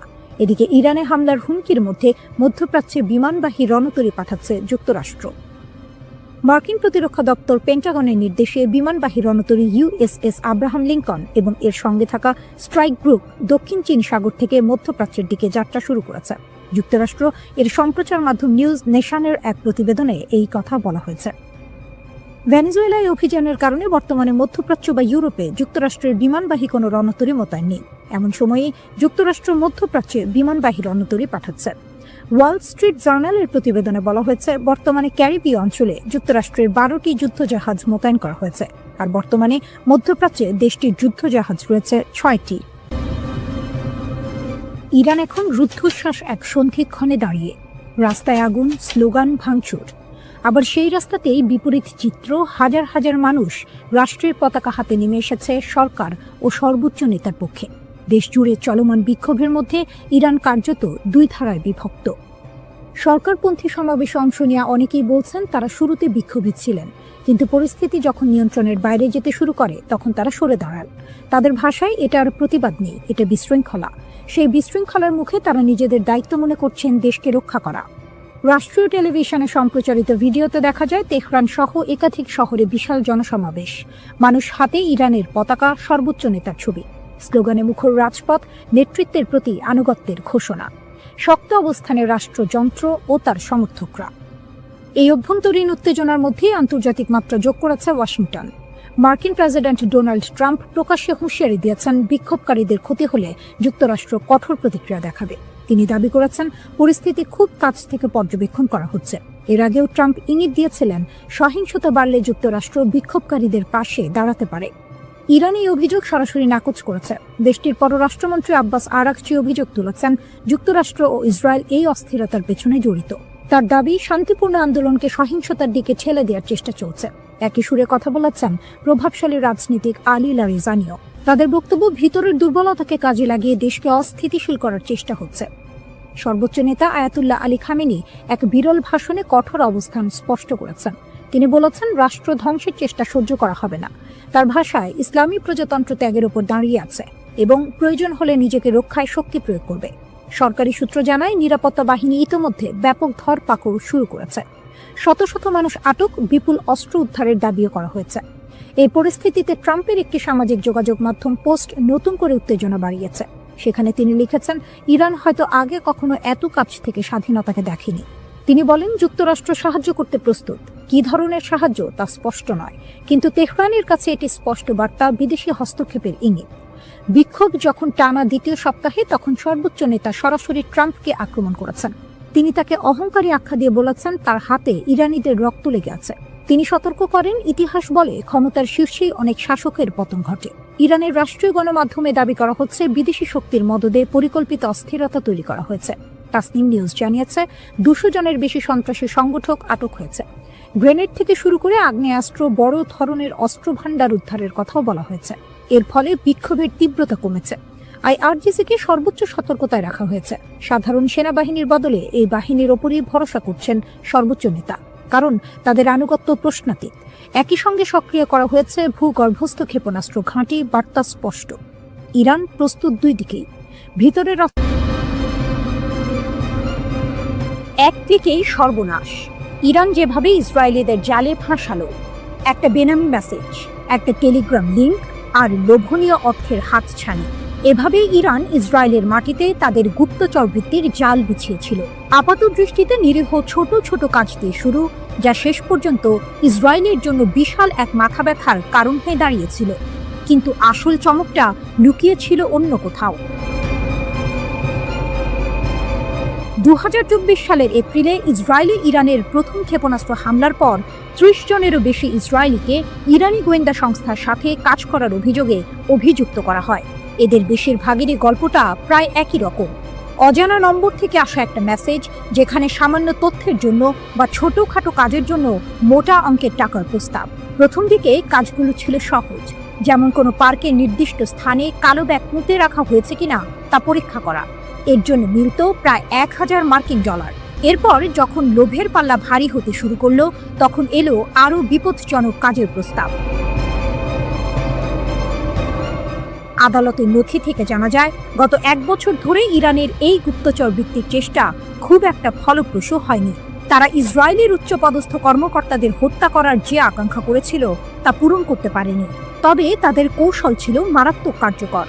এত বেশি ইসরায়েলি সাধারণ অভিযান চালাতে রাজি ছিল যে কৌশলগতভাবে গুরুত্বপূর্ণ স্থানগুলির তথ্য সংগ্রহের জন্য গুপ্তচর বৃত্তি অভিযান সফল হতে পারত, যা পরবর্তীতে ইরানি ব্যালিস্টিক ক্ষেপণাস্ত্রের লক্ষ্যবস্তুতে পরিণত হতো। যোগাযোগের পদ্ধতি ছিল বেশ সহজবোধ্য। একটি টেক্সট মেসেজ, যার প্রেরক নিজেকে সংবাদ সংস্থা হিসেবে পরিচয় দিত। মেসেজে প্রায়শই যুদ্ধ সম্পর্কিত তথ্য চাওয়া হতো এবং বলা হতো আমরা তা কিনতে প্রস্তুত। অন্য একটি মেসেজে আরও সরাসরি বলা হয়েছিল একটি স্বাধীন জেরুজালেম মুসলমানদের একত্রিত করে, যুদ্ধ সম্পর্কে আমাদের তথ্য পাঠান। এরপরই আসতো টেলিগ্রাম অ্যাপের একটি লিঙ্ক, যেখানে নতুন করে কথোপকথন শুরু হতো। মজার বিষয় হলো এই কথোপকথনে ইসরায়েলি নাম ব্যবহার করা হতো এবং সহজ কাজের বিনিময়ে অর্থের প্রস্তাব দেওয়া হতো। যদি কেউ আগ্রহ দেখাতো তাহলে তাদের পেপ্যাল বা ক্রিপ্টোকারেন্সির মাধ্যমে টাকা নেওয়ার জন্য একটি অ্যাপ সেট আপ করার পরামর্শ দেওয়া হতো। 29 সেপ্টেম্বর গ্রেপ্তার হওয়া এক সন্দেহভাজনের ঘটনা ছিল চমকপ্রদ। তাকে একটি পার্কে গিয়ে একটি কালো ব্যাগ পুঁতে রাখা হয়েছে কিনা তা পরীক্ষা করতে বলা হয়েছিল। ব্যাগটি ছিল না, কিন্তু নিয়োগকারী একটি ভিডিও পাঠিয়ে তা প্রমাণ করেছিল এবং তাকে $1000 দেওয়া হয়েছিল। এরপর তাকে লিফলেট বিতরণ, পোস্টার লাগানো বা গ্রাফিতি স্প্রে করার মতো কাজ দেওয়া হয়েছিল, যার বেশিরভাগই ছিল ইসরায়েলি প্রধানমন্ত্রী বেনিয়ামিন নেতানিয়াহুর বিরুদ্ধে অবমাননাকর স্লোগান। এরপর এলো আরও সংবেদনশীল কাজ, ছবি তোলা। আজারবাইজান বংশোদ্ভূত এক ইসরায়েলিকে দেশের বিভিন্ন স্পর্শকাতর স্থাপনার ছবি তোলার জন্য ভাড়া করা হয়েছিল। এমনকি এই কাজকে সে পারিবারিক ব্যবসায় পরিণত করেছিল। সে তার আত্মীয়দের হাইফা বন্দরের সুবিধাগুলোর ছবি তুলতে সাহায্য করেছিল, যা পরে ইরানি ক্ষেপণাস্ত্রের আঘাতে ক্ষতিগ্রস্ত হয়। 72 বছর বয়সী মরতে চাই মতি মামান এর ঘটনাটি ছিল আরও নাটকীয়। তার অর্থের প্রয়োজন ছিল এবং তুরস্কের 2 ব্যবসায়ী ভাইয়ের মাধ্যমে তার পরিচয় হয় এডি নামের এক ইরানি ব্যবসায়ীর সাথে। এডি শুকনো ফল এবং মশলা আমদানি করত। মামানকে সাইপ্রাস হয়ে সামান্দাগে উড়ে যেতে বলা হয়। এরপর তাকে তুরস্কের ইউকসেকোভা শহরে নিয়ে যাওয়া হয়, যেখানে সে একটি হোটেলে ছিল। এডি মামানকে জানায় যে ইসরায়েলিদের ইরানে পাচার করার একটি উপায় আছে। মামান রাজি হয় এবং একটি ট্রাকে লুকিয়ে ইরানে প্রবেশ করে। সেখানে এডি এবং একজন দ্বিতীয় ইরানি কর্মকর্তা মামানের সাথে একটি বিলাসবহুল হোটেলে দেখা করে এবং 3টি কাজের জন্য তাকে $1000 প্রস্তাব দেয়। ইসরায়েলের নির্দিষ্ট স্থানে টাকা বা বন্দুক রেখে আসা, জনাকীর্ণ স্থানের ছবি তোলা এবং অন্যান্য এজেন্টদের হুমকি দেয়া, যারা শত্রুতাপূর্ণ মিশন পরিচালনার জন্য ইরান থেকে তহবিল পেয়েছিল কিন্তু আসলে তাদের মিশন সম্পাদন করেনি।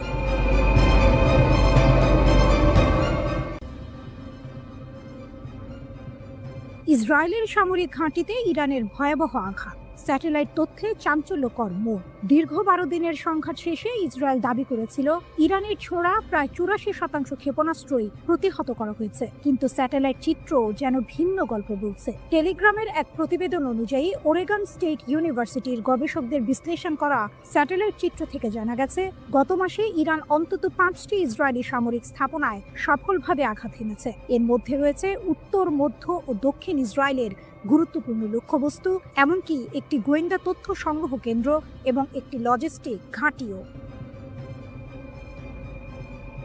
রাডার স্যাটেলাইট ডেটা, লুকানো সত্যের উন্মোচন। এক চাঞ্চল্যকর তথ্য উঠে এসেছে রাডার স্যাটেলাইট ডেটার ভিত্তিতে। এই ডেটা ক্ষেপণাস্ত্র হামলার সাথে সামঞ্জস্যপূর্ণ বিস্ফোরণের ক্ষয়ক্ষতি স্পষ্টভাবে চিহ্নিত করেছে। ইসরায়েলি সামরিক বাহিনী কঠোর সেন্সরশিপ আইনের কারণে এই হামলার তথ্য আগে প্রকাশ করেনি। এমনকি যোগাযোগ করা হলে ইসরায়েলি সেনাবাহিনী এই বিষয়ে কোনো মন্তব্য করতে অস্বীকৃতি জানিয়েছে। ইসরায়েলি সামরিক সেন্সরশিপ আইন সক্রিয় সংঘাতের সময় সংবেদনশীল নিরাপত্তা তথ্য প্রকাশে কঠোর বিধিনিষেধ আরোপ করে, যা এই গোপনীয়তার মূল কারণ। বিমান প্রতিরক্ষা ব্যবস্থার দুর্বলতা, কৌশলগত বিপর্যয়। টেলিগ্রাফের প্রতিবেদন আরও বলছে, সংঘাতের প্রথম 8 দিনে ইরানের ক্রমবর্ধমান সংখ্যক ক্ষেপণাস্ত্র ইসরায়েলের বহুল আলোচিত বিমান প্রতিরক্ষা ব্যবস্থায় সফলভাবে প্রবেশ করেছে। বিশ্লেষকরা মনে করছেন সীমিত ইন্টারসেপ্টর ক্ষেপণাস্ত্র সরবরাহ, ইরানের আরও উন্নত প্রযুক্তি অথবা আক্রমণ কৌশলের পরিবর্তনের কারণে এটি ঘটেছে। ইরান ইসরায়েলের বিমান প্রতিরক্ষা ব্যবস্থাকে পরাজিত করার জন্য এক অভিনব কৌশল ব্যবহার করেছে, সমন্বিত ড্রোন এবং ক্ষেপণাস্ত্র হামলা। এই কৌশল অনুযায়ী আত্মঘাতী ড্রোনগুলো প্রথমে নিক্ষেপ করা হয়, যা ইসরায়েলি প্রতিরক্ষা ব্যবস্থাকে ব্যস্ত ও বিভ্রান্ত করে তোলে। যখন প্রতিরক্ষা ব্যবস্থা ড্রোনগুলোকে প্রতিহত করতে ব্যস্ত থাকে, তখন মূল ক্ষেপণাস্ত্রগুলো সফলভাবে লক্ষ্যবস্তুতে আঘাত হানে। নাম প্রকাশ না করার শর্তে টেলিগ্রাফকে একজন জ্যেষ্ঠ ইরানি কর্মকর্তা বলেছেন, এই ড্রোন ব্যবহার ছিল ইসরায়েলি প্রতিরক্ষা ব্যবস্থাকে পরাস্ত করার একটি ইচ্ছাকৃত কৌশল। ড্রোন নিক্ষেপের মূল লক্ষ্য হল তাদের সিস্টেমগুলোকে ব্যস্ত রাখা, ওই কর্মকর্তা বলেন। সংঘাতের অপ্রত্যাশিত বাঁক, ইরানের প্রতিশোধ ও মার্কিন যুক্তরাষ্ট্রের হস্তক্ষেপ। 13 জুন ইসরায়েলি সরকার ইরানের বিরুদ্ধে বেআইনি আগ্রাসন শুরু করে, যার ফলে অনেক জ্যেষ্ঠ কমান্ডার, পারমাণবিক বিজ্ঞানী এবং সাধারণ নাগরিক নিহত হন। এর প্রতিক্রিয়ায় ইরান 24 ঘন্টারও কম সময়ের মধ্যে ক্ষেপণাস্ত্র ও ড্রোন হামলা চালিয়ে প্রতিশোধ নেয়। এরপর ট্রু প্রমিস 3 এর অধীনে ধারাবাহিক প্রতিশোধমূলক অভিযান চালানো হয়। যুদ্ধ আরও তীব্র হয় যখন 22 জুন মার্কিন যুক্তরাষ্ট্র ইসরায়েলের পক্ষে যুদ্ধে প্রবেশ করে। মার্কিন বোমারু বিমান আন্তর্জাতিক আইন লঙ্ঘন করে 3টি ইরানি পারমাণবিক স্থাপনায় আঘাত হানে। এর জবাবে ইরান আত্মরক্ষার জন্য কাতারের আল উদেইদ বিমান ঘাঁটিতে ক্ষেপণাস্ত্র হামলা চালায়, যা পশ্চিম এশিয়ার বৃহত্তম মার্কিন সামরিক বিমান ঘাঁটি।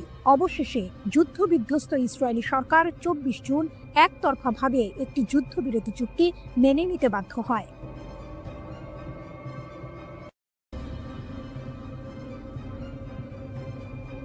ভয়ঙ্কর এক সংবাদের শিরোনাম, কিন্তু তার ভেতরের কথা আরো গভীর। ইরান বলছে তারা এখনো কোনো ক্ষেপণাস্ত্রের শহরের দরজা খোলেনি। এর মানে কি? এর মানে হলো তাদের আসল আঘাত করার ক্ষমতা এখনো অব্যবহৃত। ইরানের নীরব সংকেত যে হামলা এখনো হয়নি। ইরান বরাবরই বলে আসছে তাদের সশস্ত্র বাহিনীর প্রতিটি পদক্ষেপ সুদূর প্রসারী পরিকল্পনার অংশ, তাৎক্ষণিক প্রতিশোধ নয়। যখন ইসরায়েলি দখলদারিত্ব যুদ্ধের শেষ দিনে ইরানের নিরাপত্তা কেন্দ্রগুলোতে হামলা চালায়, তখন বিশ্ব অবাক হয়েছিল ইরানের শান্ত প্রতিক্রিয়ায়। কিন্তু ইরানের এই আপাত নীরবতার পেছনে লুকিয়ে আছে এক গভীর কৌশল।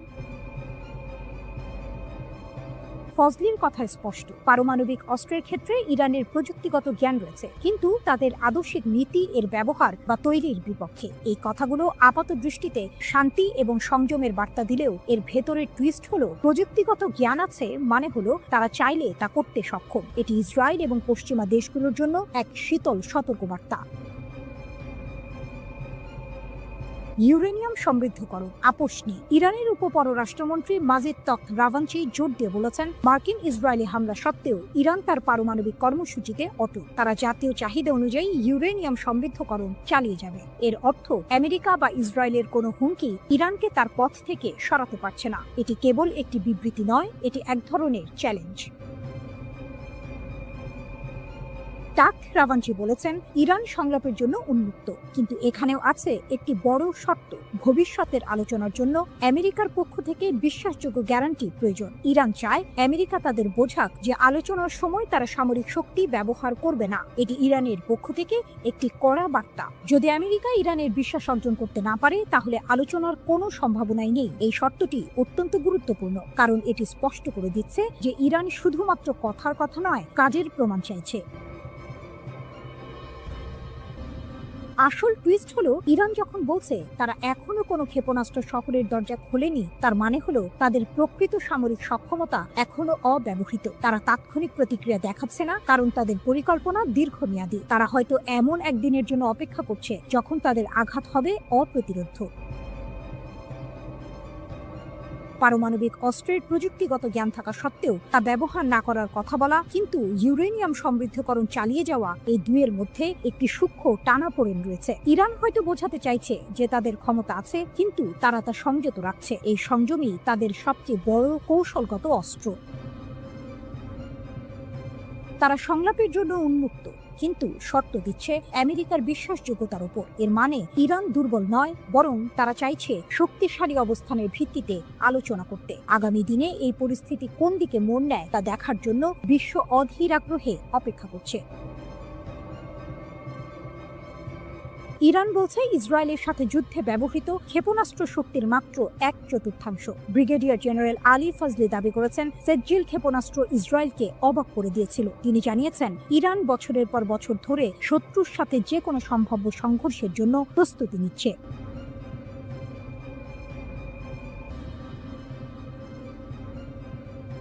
ইসরায়েলের কপালে চিন্তার ভাঁজ। ইরান নাকি এবার ধ্বংসাত্মক আর অভূতপূর্ব জবাব দেবে। ইরানের নতুন হুঁশিয়ারি। ইসরায়েলের কপালে কি আছে? মধ্যপ্রাচ্যের রাজনীতিতে আবারও উত্তাপ ছড়িয়েছে। ইরানের শীর্ষ সামরিক কর্মকর্তারা ইসরায়েলের বিরুদ্ধে কড়া হুঁশিয়ারি দিয়েছেন। ভবিষ্যতে কোনো আগ্রাসন চালালে ইরান নাকি জোরালোভাবে লড়াই করবে। তাদের কথা শুনে মনে হচ্ছে এবার পরিস্থিতি আরও গুরুতর হতে চলেছে। ইরানের শীর্ষ সামরিক কমান্ডার মেজর জেনারেল আমির হাতামি জোর দিয়ে বলেছেন যে ইরানের সেনাবাহিনী যে কোনো আগ্রাসনের বিরুদ্ধে কঠিন লড়াই করবে এবং নিজেদের সার্বভৌমত্ব রক্ষা করবে। তিনি গর্ব করে বলেছেন, ইসরায়েলি আগ্রাসনের বিরুদ্ধে ইরানের বিমান প্রতিরক্ষা সফলভাবে প্রতিরোধ করেছে। এমনকি তিনি দাবি করেছেন, ইরানি জনগণ এবং সশস্ত্র বাহিনী আক্রমণের মুখে ঐক্যবদ্ধ ছিল এবং তাদের লক্ষ্য থেকে কখনো পিছপা হয়নি।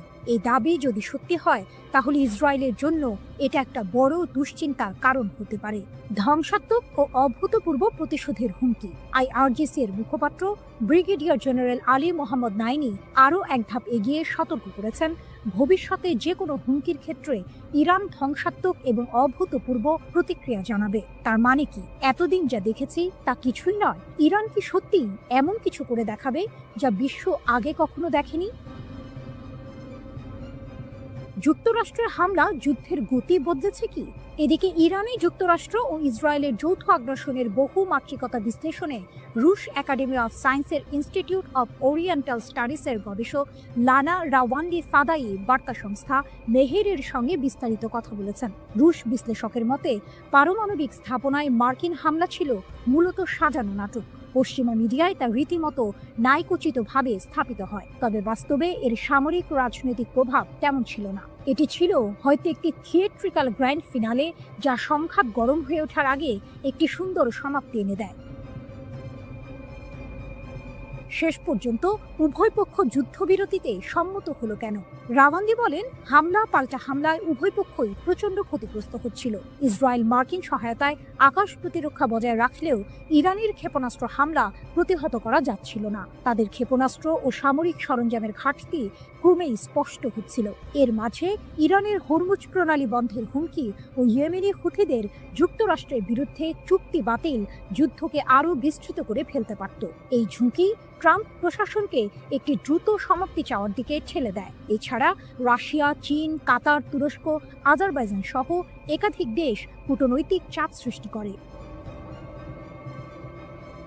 ইরানের প্রতিশোধমূলক ক্ষেপণাস্ত্র হামলায় তেল আবিবের দক্ষিণে রিহোবেদ শহরে ইসরায়েলের বিখ্যাত সামরিক সংশ্লিষ্ট গবেষণাগার বাইসমান ইনস্টিটিউট অফ সায়েন্স পুরোপুরি ধ্বংস হয়ে গেছে। ইরানের সরকারি টেলিভিশন চ্যানেল প্রেস টিভির এক প্রতিবেদনে এর বিস্তারিত তুলে ধরা হয়েছে। এতে বলা হয়েছে, সামরিক শিল্প কমপ্লেক্সের সঙ্গে নিবিড়ভাবে যুক্ত ইসরায়েলি শাসন ব্যবস্থার বৈজ্ঞানিক ও সামরিক গবেষণার মূল ভিত্তি হিসেবে গড়ে ওঠা এই প্রতিষ্ঠানটি এখন কার্যত অচল ও বিধ্বস্ত। ইসরায়েলি সংবাদ মাধ্যমের তথ্য অনুসারে ইরানের সুনির্দিষ্ট এই হামলাকে ভুল করে আক্রমণ হিসেবে দেখা হচ্ছে না, বরং এর লক্ষ্য ছিল পদার্থবিদ্যা, বায়োটেকনোলজি ও কৃত্রিম বুদ্ধিমত্তা সহ সামরিক গবেষণার গুরুত্বপূর্ণ এই কেন্দ্রটিকে গুঁড়িয়ে দেয়া।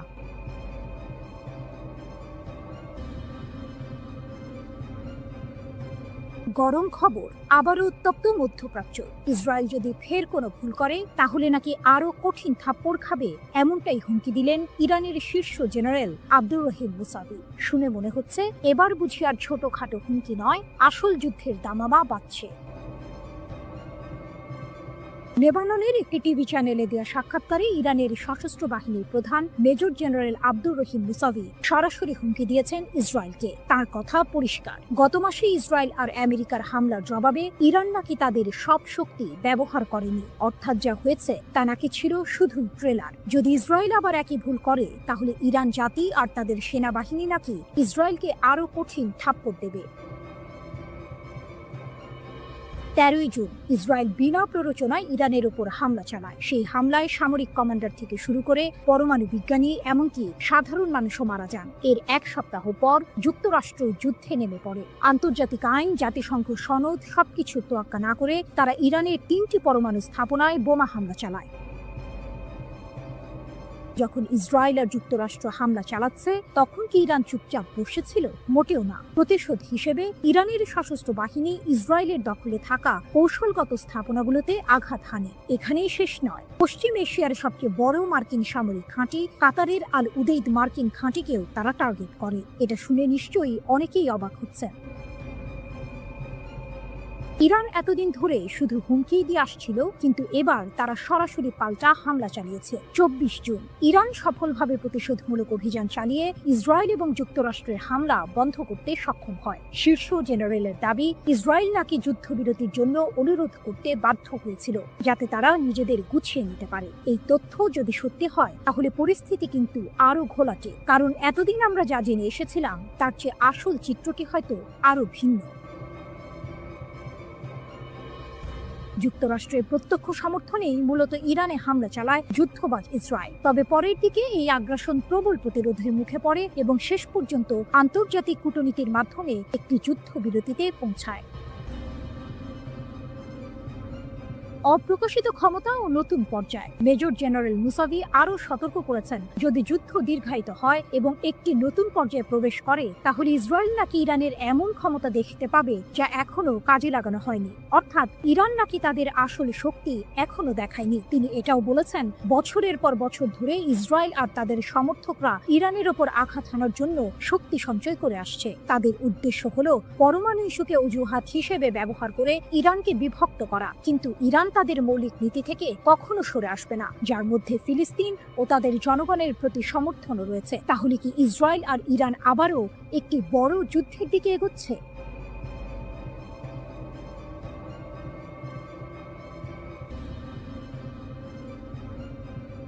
ইরান স্পষ্ট জানিয়ে দিয়েছে, ইসরায়েলের সঙ্গে তাদের পরবর্তী সংঘাত হবে চূড়ান্ত সংঘর্ষ। রাশিয়ার সংবাদ মাধ্যম আরটিকে দেয়া এক সাক্ষাৎকারে ইরানের একটি সূত্র এই তথ্য নিশ্চিত করেছে। এই ঘোষণা মধ্যপ্রাচ্যে নতুন করে উত্তেজনার পারদ চড়িয়ে দিয়েছে, কারণ ইরান বিশ্বাস করে তারা এখন ইসরায়েলের দুর্বলতা সম্পর্কে ওয়াকিবহাল এবং তাদের হাতে এমন উন্নত ক্ষেপণাস্ত্র রয়েছে যা ইসরায়েলের আকাশ প্রতিরক্ষা ব্যবস্থাকে সহজেই ভেদ করতে পারে। গত 13 জুন ইসরায়েল ইরানের ওপর হামলা চালায়। ইহুদিবাদী দেশটির দাবি ছিল, তেহরান পারমাণবিক বোমা তৈরির শেষ পর্যায়ে পৌঁছে গেছে। এই হামলায় ইরানের পারমাণবিক ও সামরিক স্থাপনাগুলো ক্ষতিগ্রস্ত হয়, শত শত মানুষ এবং পারমাণবিক কর্মসূচির সঙ্গে জড়িত বেশ কয়েকজন উচ্চ পদস্থ সামরিক কর্মকর্তা ও বিজ্ঞানী নিহত হন। এরপর 22 জুন যুক্তরাষ্ট্র ইরানের 3টি পারমাণবিক স্থাপনায় হামলা চালায়, যার মধ্যে ছিল নাতানজ ও ফোর্দোর ইউরেনিয়াম সমৃদ্ধকরণ কেন্দ্র। তেহরান অবশ্য বরাবরই সামরিক উদ্দেশ্যে পারমাণবিক কর্মসূচি পরিচালনার অভিযোগ অস্বীকার করে আসছে। পাল্টা জবাব হিসেবে ইরান কামিকাজে ড্রোন ও ক্ষেপণাস্ত্র হামলা চালায়, যা সরাসরি ইসরায়েল ও কাতারে অবস্থিত যুক্তরাষ্ট্রের আল উদেইদ বিমান ঘাঁটিতে আঘাত হানে। 12 দিনব্যাপী এই সংঘাত শেষ হয় যুক্তরাষ্ট্রের মধ্যস্থতায় হওয়া এক যুদ্ধবিরতির মাধ্যমে, যা এখনো কার্যকর রয়েছে। ইসরায়েলের দুর্বলতা উন্মোচিত। আরটিকে দেওয়া মন্তব্যে তেহরানের সূত্রটি জানায়, সাম্প্রতিক উত্তেজনার সময় ইরান ইসরায়েলি শাসনের দুর্বলতা শনাক্ত করতে পেরেছে। এটি একটি চাঞ্চল্যকর দাবি যা ইসরায়েলের প্রতিরক্ষা সক্ষমতা নিয়ে প্রশ্ন তুলেছে। সূত্রটি আরও দাবি করে যে ইরানের কাছে এখনো নতুন প্রজন্মের হাজার হাজার ক্ষেপণাস্ত্র রয়েছে এবং যুদ্ধ শুরু হলে প্রতিদিন অন্তত কয়েকশো ক্ষেপণাস্ত্র ইসরায়েলের দিকে ছোঁড়া হবে। যদি এই দাবি সত্য হয়, তাহলে ইসরায়েলের আকাশ প্রতিরক্ষা ব্যবস্থার জন্য এটি এক বিশাল চ্যালেঞ্জ হবে। এমনকি উন্নত আয়রন ডোমও এত সংখ্যক ক্ষেপণাস্ত্র মোকাবিলায় কতটা সফল হবে তা নিয়ে সন্দেহ থেকেই যায়। এই সংঘাতের জন্য ইরান শুধু সামরিকভাবেই প্রস্তুত নয়, বরং অভ্যন্তরীণ সমর্থনও পাচ্ছে বলে দাবি করা হয়েছে। সূত্রটি জানায়, দেশের জনগণ এবং প্রবাসী ইরানিদের কাছ থেকে সরকার অভূতপূর্ব সামাজিক সমর্থন পাচ্ছে। এটি নিঃসন্দেহে তেহরানের আত্মবিশ্বাস বাড়াচ্ছে। যদিও ইরান জানে যে যে কোনো সংঘাতে যুক্তরাষ্ট্র ইসরায়েলের পাশে দাঁড়াবে, তবুও তেহরান এই চ্যালেঞ্জ মোকাবিলা করতে প্রস্তুত বলেও উল্লেখ করা হয়েছে। খামেনির দাবি ও ট্রাম্পের হুঁশিয়ারি। ইরানের সর্বোচ্চ নেতা আয়াতুল্লাহ আলী খামেনি তার সামরিক জবাবের বিষয়ে বলেন, ইসরায়েলি রাষ্ট্র কার্যত ধ্বংসপ্রাপ্ত ও নিষ্ক্রিয় হয়ে পড়েছিল। তার মতে, যুক্তরাষ্ট্রের হস্তক্ষেপ না হলে ইহুদিবাদী শাসন পুরোপুরি ধ্বংস হয়ে যেত।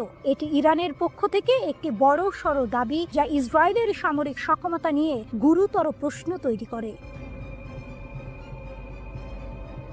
অন্যদিকে যুক্তরাষ্ট্রের প্রেসিডেন্ট ডোনাল্ড ট্রাম্প হুঁশিয়ারি দিয়ে বলেছেন, তেহরান যদি পারমাণবিক কর্মসূচি চালিয়ে যায় বলে যুক্তরাষ্ট্র বিশ্বাস করে তাহলে আরও হামলা চালানো হবে। ইসরায়েলের প্রধানমন্ত্রী বেনিয়ামিন নেতানিয়াহু ইরানের বিরুদ্ধে আরও হামলার সম্ভাবনা উড়িয়ে দেননি।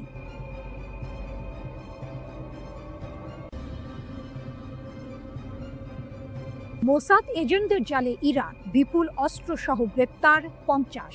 মাত্র 2 সপ্তাহে ইরান 50 জন মোসাদ এজেন্টকে গ্রেপ্তার করে বিশ্বকে চমকে দিয়েছে। ইরানের Islamic revolutionary guard corps IRGC দক্ষিণ পূর্বাঞ্চলীয় সিস্তান ও বালুচেস্তান প্রদেশে এই এজেন্টদের আটক করেছে। শুধু তাই নয়, তাদের কাছ থেকে মার্কিন তৈরি অত্যাধুনিক অস্ত্রশস্ত্র ও সামরিক সরঞ্জাম জব্দ করা হয়েছে।